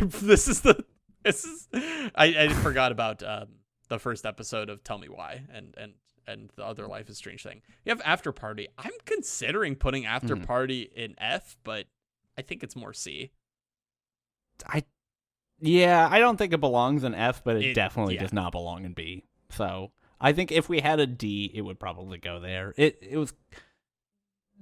looked cool. Some of the voice acting was all right. Some of the themes were interesting, but I think it just failed on what it was trying to do in a lot of ways. And I think it was a little bit too long. It just didn't quite work the way it wanted to. But it was still an interesting game. I agree. All right, so we got 2 more games left here. There is Tell Me Why and Life is Strange Farewell. Tell Me Why is our most recent episode. Do I like it more than Captain Spirit? It's a game that it's gonna grow, but I think it's B. Yeah, I think it's B as well. I mean, I don't. Maybe I just don't want to talk about it too much because recency bias. We just talked about it for 2 hours in our most recent episode, but I think B is where it belongs. Life is Strange Farewell. I'm sitting at C. Kind of felt like a cash grab. It did feel like. I know a lot of people love it, and I understand why people like it. But it was manipulative. Totally. It was just distinctly manipulative, and it was obvious that it was being manipulative, and maybe it works a little bit here and there, but I just didn't feel like it needed to exist at all. I'm a fan of Life is Strange. I like the characters, but I don't love the characters like some people do. And if you love the characters, dog bless. Like, please, like, be you, do what you want to do what you got to do. But like, I don't feel the same way. And I feel like a lot of people feel very strongly about these characters, and I just can't get down with that. So I'm agreeing with C. Okay. That is it. That is every game. I will do one last recap, and then we will reorder the S tier games. Looks like we have 10? Is that 10? 6. Yeah, 11. 11. We have 11 S tier games to reorder. I will now give you the list of games, this time to mix it up from F to S. So, sitting at F tier, we have The Fall and Contrast. Sitting at C tier, we have Virginia Valley, The Council Episode 1 and 2, The Huntress in the Hollow, Little Party, The Sonic Movie, Outer Worlds, Monster Prom, Lost in Vivo, Northbound, Kingdom Hearts 3, Life is Strange 2 Episode 2, I Have No Mouth and I Must Scream, Subsurface Circular, Bandersnatch, After Party, Uri Station, and Life is Strange Farewell. Coming in at B tier, we have Life is Strange Season 1, Episode 1 and 2, Like Roots in the Soil, That Dragon Cancer, Emily's Away 1 and 2, Dropsy, Life is Strange Before the Storm, Episode 1 and Episode 3. We have Moe Era, Inside, Minute, Life is Strange 2, Episode 1, 5, and 4, The Council, Episode 4, Black Book Prologue, Finding Paradise, Dr. Langsakov, The Tiger and the Terribly Cursed Emerald, Everything is Going to Be Okay, Life is Strange, The Adventures of Captain Spirit, Tell Me Why, Tacoma, Deltarune, and Kentucky Route Zero Episodes 1 and 2. Strong nod bias in B tier. In A tier, we have What Remains of Edith Finch, To the Moon, Life is Strange Season 1, Episode 3 and 5, The Council, Episode 3, Oxenfree, Life is Strange Before the Storm, Episode 2, Soma, Little Red Lie, Night in the Woods, The Council, Episode 5, Later Alligator, Hypnospace Outlaw, Her Story, Life is Strange 2, Episode 3, Florence, the Final Fantasy VII Remake, Firewatch, Detention, and A Short Hike. And coming in at S tier, the ones we will create a definitive list for, we have Undertale, Life is Strange Season 1, Episode 4, Pyre, Return of the Obra Dinn, Eliza, Papers, Please, Doom, Doki Doki Literature Club, Nier Automata, Outer Wilds, and Devotion. I'm looking at this S tier. What a Alex. list. I'm gonna have a hard time. Okay.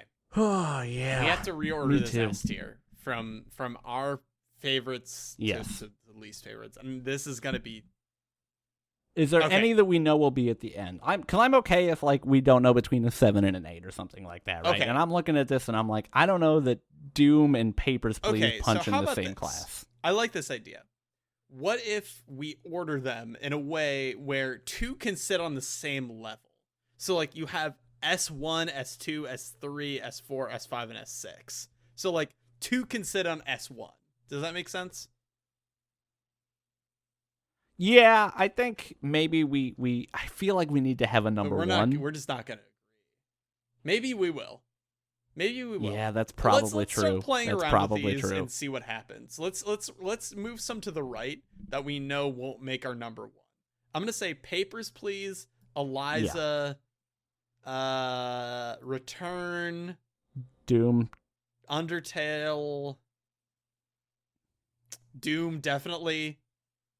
You got to put Doom lower on the list, yeah. And Life is Strange Mid. season 1 episode 4, the whole package works better than just Yeah, episode I think 4. when we judge Life is Strange, we're judging the whole content in this S tier idea. Okay. Pyre probably sits mid. Outer Wilds Yeah. sits top. Devotion sits I top. I think. Fuck. I think these 4 sit at the top. Yeah, those are, I think, So Outer indisputably Wilds, the Doki top Doki, 4. Devotion, I think and you Nier could. sitting at the top. Yeah, I mean, you could make an argument for Life is Strange season 1 and Undertale to be right there, but I think those 4 ring out Yeah, above them. I feel personally. like this feels right, but I feel like one of Lucas's popes has to be in the mid. I mean, he's got 2 S tier games. I That's feel like already more Return than to any the Obra developer. Dinn sits in this midpoint. Okay. Yeah, Let's sort of I think start that's from fair. right to I think- left here, where we have the least, and then we go forward. Okay. Out of Papers, Please, Eliza, and Doom, where are you sitting? I think the argument for Doom to get into S tier was very strong. I think the argument for it to be specifically that high on a Thoughts from Player 1 list, I don't Okay. think so. I think it has to be last place. As much as I loved it, as much as I think it deserves to be in this Do we- tier, I think it's last place. I have issues with Papers, Please, and it even being an S a little bit, but I think it still belongs here. Yeah, I think that's fair. I think Eliza is Okay, a stronger so- contender than those 2. I think Eliza punches with Pyre and Obra Dinn, Yeah. personally, but I think I like Pyre and Obra Dinn. Pyre is really good, but Eliza I is think also I'd be very okay good. with Eliza beating Pyre. I think I would too. As much as I love Pyre, I think Eliza's a tighter pocket. From a Thoughts from Player 1 perspective, I'll agree with you. But if I had to just decide on like what game did I enjoy more, I would have to say Pyre. So Yeah, I mean that's totally fair. I think sure. these are interchangeable for a lot of it. I think between Return of the Obra Dinn, Life is Strange, and Undertale. Messy. I feel like Return of the Obra Dinn's last I in think that Life list, is but it's hard to Strange. say. Season 1 is at the last of this list. Because, and here's I'll tell you why.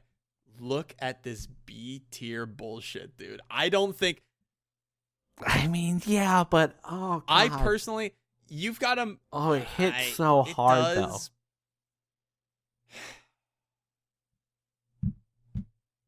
I mean, like if we're talking games that stuck with you, Life is Strange is up there with the top 4 for me. But you're right, it just as a full game, it has some bad parts. But so does Return to the Obra Dinn. It does have the bad. little bit. It does get a little frustrating towards the end. Yeah. All right, let's think about these. I'm comfortable with that. It puts Undertale think at the that's number fair. 5 spot. These two, I think that's yeah. I think I don't know. I think Undertale's too revolutionary to be. Yeah. But so is Life is Strange. I would... Me personally, I would put Life is Strange above it, but objectively, I would put Undertale above Life is Strange. I have no issue with it sitting above Life is Strange, because I do think it does more, and I think Undertale misses for a shorter amount of time than Life is Strange does. I think Life is Strange is more emotionally impactful, but I think Undertale does what it's trying to do better. Let's maybe we'll think about that and switch anything. This sucks. These top 4 fucking suck.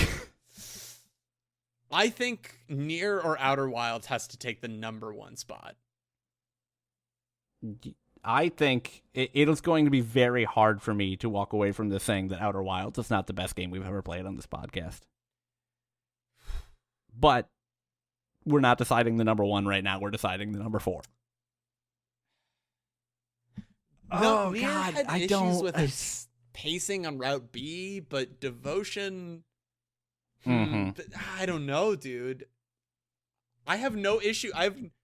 That's really... Devotion was an incredible experience. Devotion was... It was so much fun. Fun's the wrong word. It was so impactful. It was so... It was just so... It was very impactful. I think it was a scary game because it was trying to be, but I think that didn't... Like, it was not prohibitively scary at any point. Which is a huge bonus for those games. I think it ended really well. I think thematically it could connect really well with a lot of different people. It's not for everyone, though. But it's not for everyone. And neither are these top 3 games. But I just can't, for us, not for everybody, but for us. Like, I'm looking at these top 3 games and I'm like, man, I, to this day, frequently listen to all of these soundtracks, tell people to play all of these games, like, talk about all of the, like, I think Devotion has to be number 4. Okay, I don't think Nier can be number 1 simply because I think some of it is flawed in a really frustrating way that can take too much time to get to its point. Also, really anime, and I'm cool with that. Like, I love that. I don't know. Well, so is Doki Doki. Ugh. I mean, Doki, if you're like, oh, it'll be off-putting for people. Yeah, well, so will Doki Doki. Most people who play Doki Doki probably I can't, dog, it's too much. I can't deal with this. Point. I think we need to talk about our overall... When we're at these top 3, this is just us. This is just us. I want to put Outer Wilds at number 1. I really think... But I don't.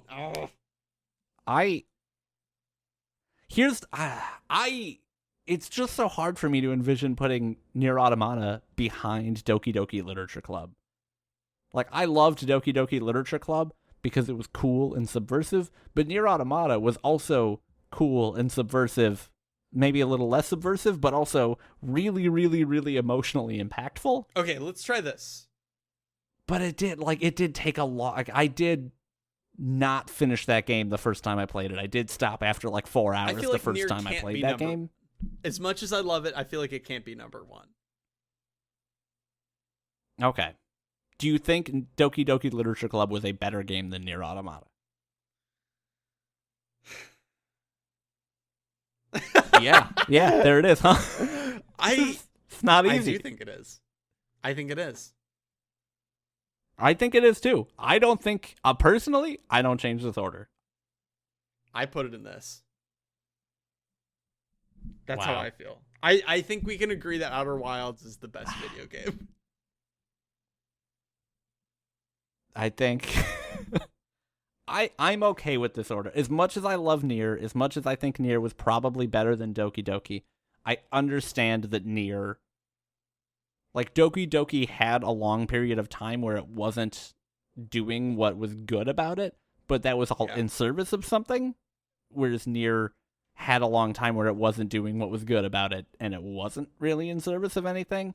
I think by the end, Nier Automata is a stronger game than Doki Doki Literature Club, but I think just with...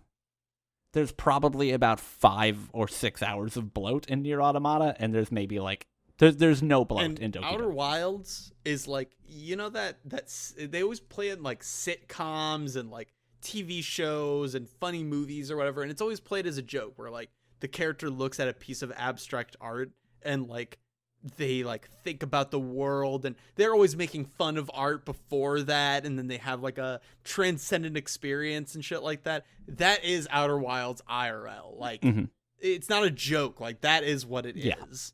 I love that game. That deserves to be number one. It is the best game we have ever played on Thoughts from Player One. It is among the best games I have ever played in my life. It is incredible. It deserves to be number one. It deserves to be top of the S tier on this list. I think everything here is correct. I think we lock these into place. All right. And we call it. Here, let me arrange it. Oh, not rotated. There you go. Come on. Oh, not like that. Please don't rotate it. Please don't rotate it even 5 degrees. It's so bad. All right. Wow. We did it. Wow, I love to move these up front here. But...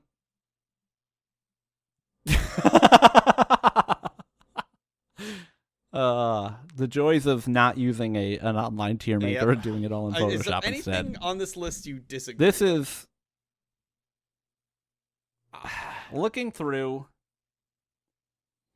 I mean, there's things I'm still a little sketchy on, right? I'm still a little on the fence about, like, you know, Black Book prologue between it's just not B fair. and C, it's not fair but it's a little weird.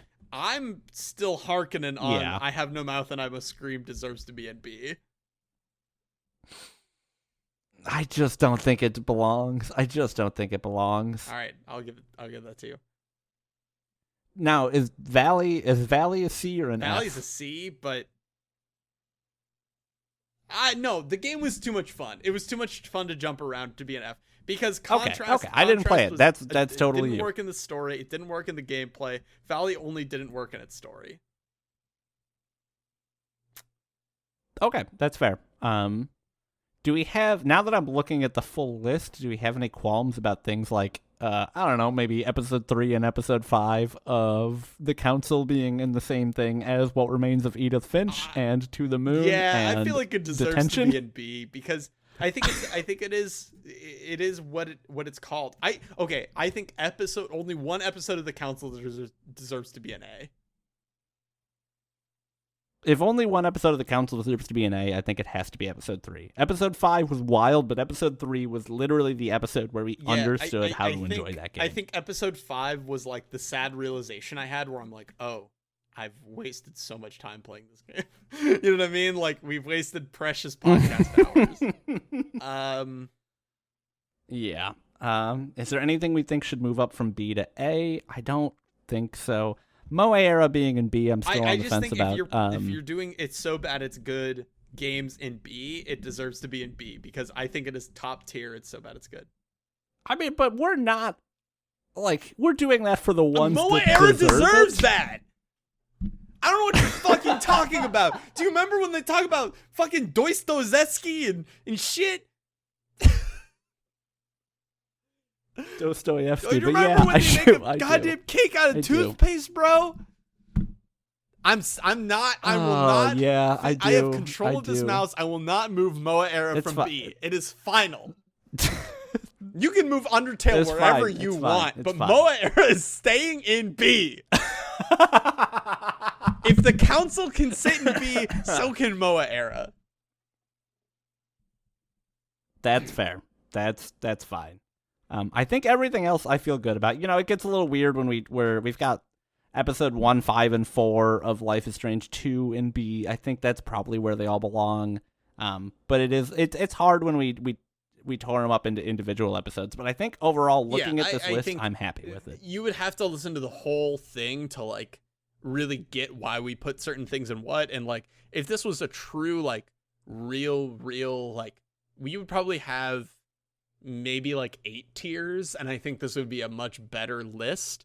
But I think that was too overwhelming of a task, and I think it still went super slow, but imagine if we had all that to do. Yeah, and I think if we were trying to do a more definitive thing, we would have done Life is Strange and The Council and everything as individual games instead of episodes. But, we were trying to do everything we did, and we did episodes on each one of them, so they each got their own little thing. And the Sonic ones. Yeah, I forgot we did that for a hot minute there in the middle of the podcast, which maybe got cut out, maybe didn't. I don't know. Wow, this has been a while. Thank you.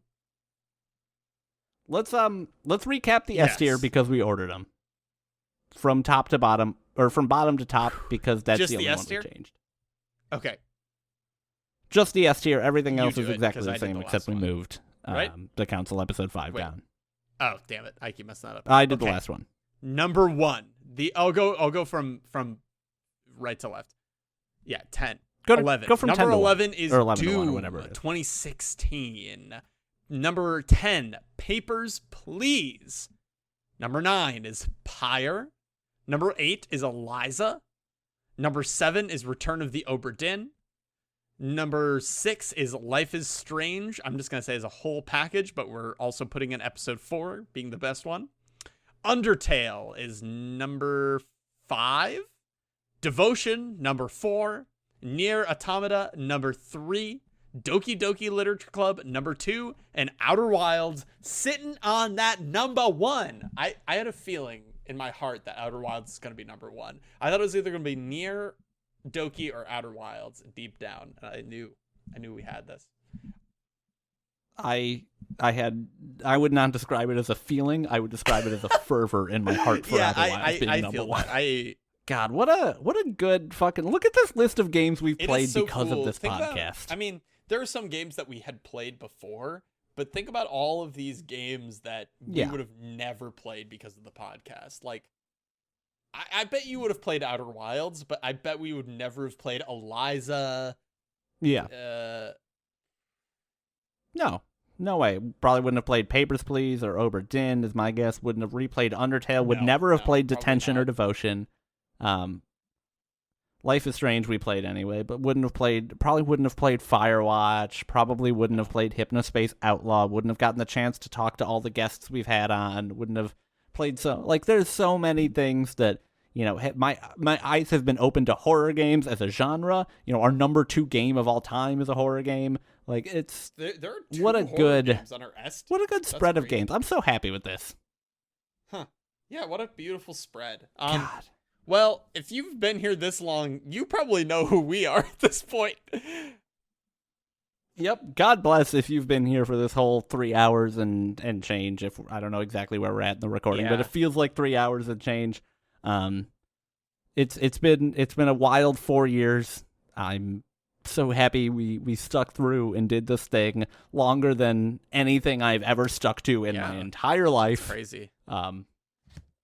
Just incredible. Just a great time. I'm very happy. Thank you, Duncan, for sticking with me through all this. It has been a totally fun time, and like I wanna try new things.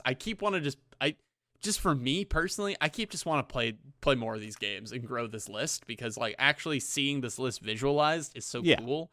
I want to play more things, but I also want to try a bunch of new stuff. I want to try some video stuff. It's a lot on my list.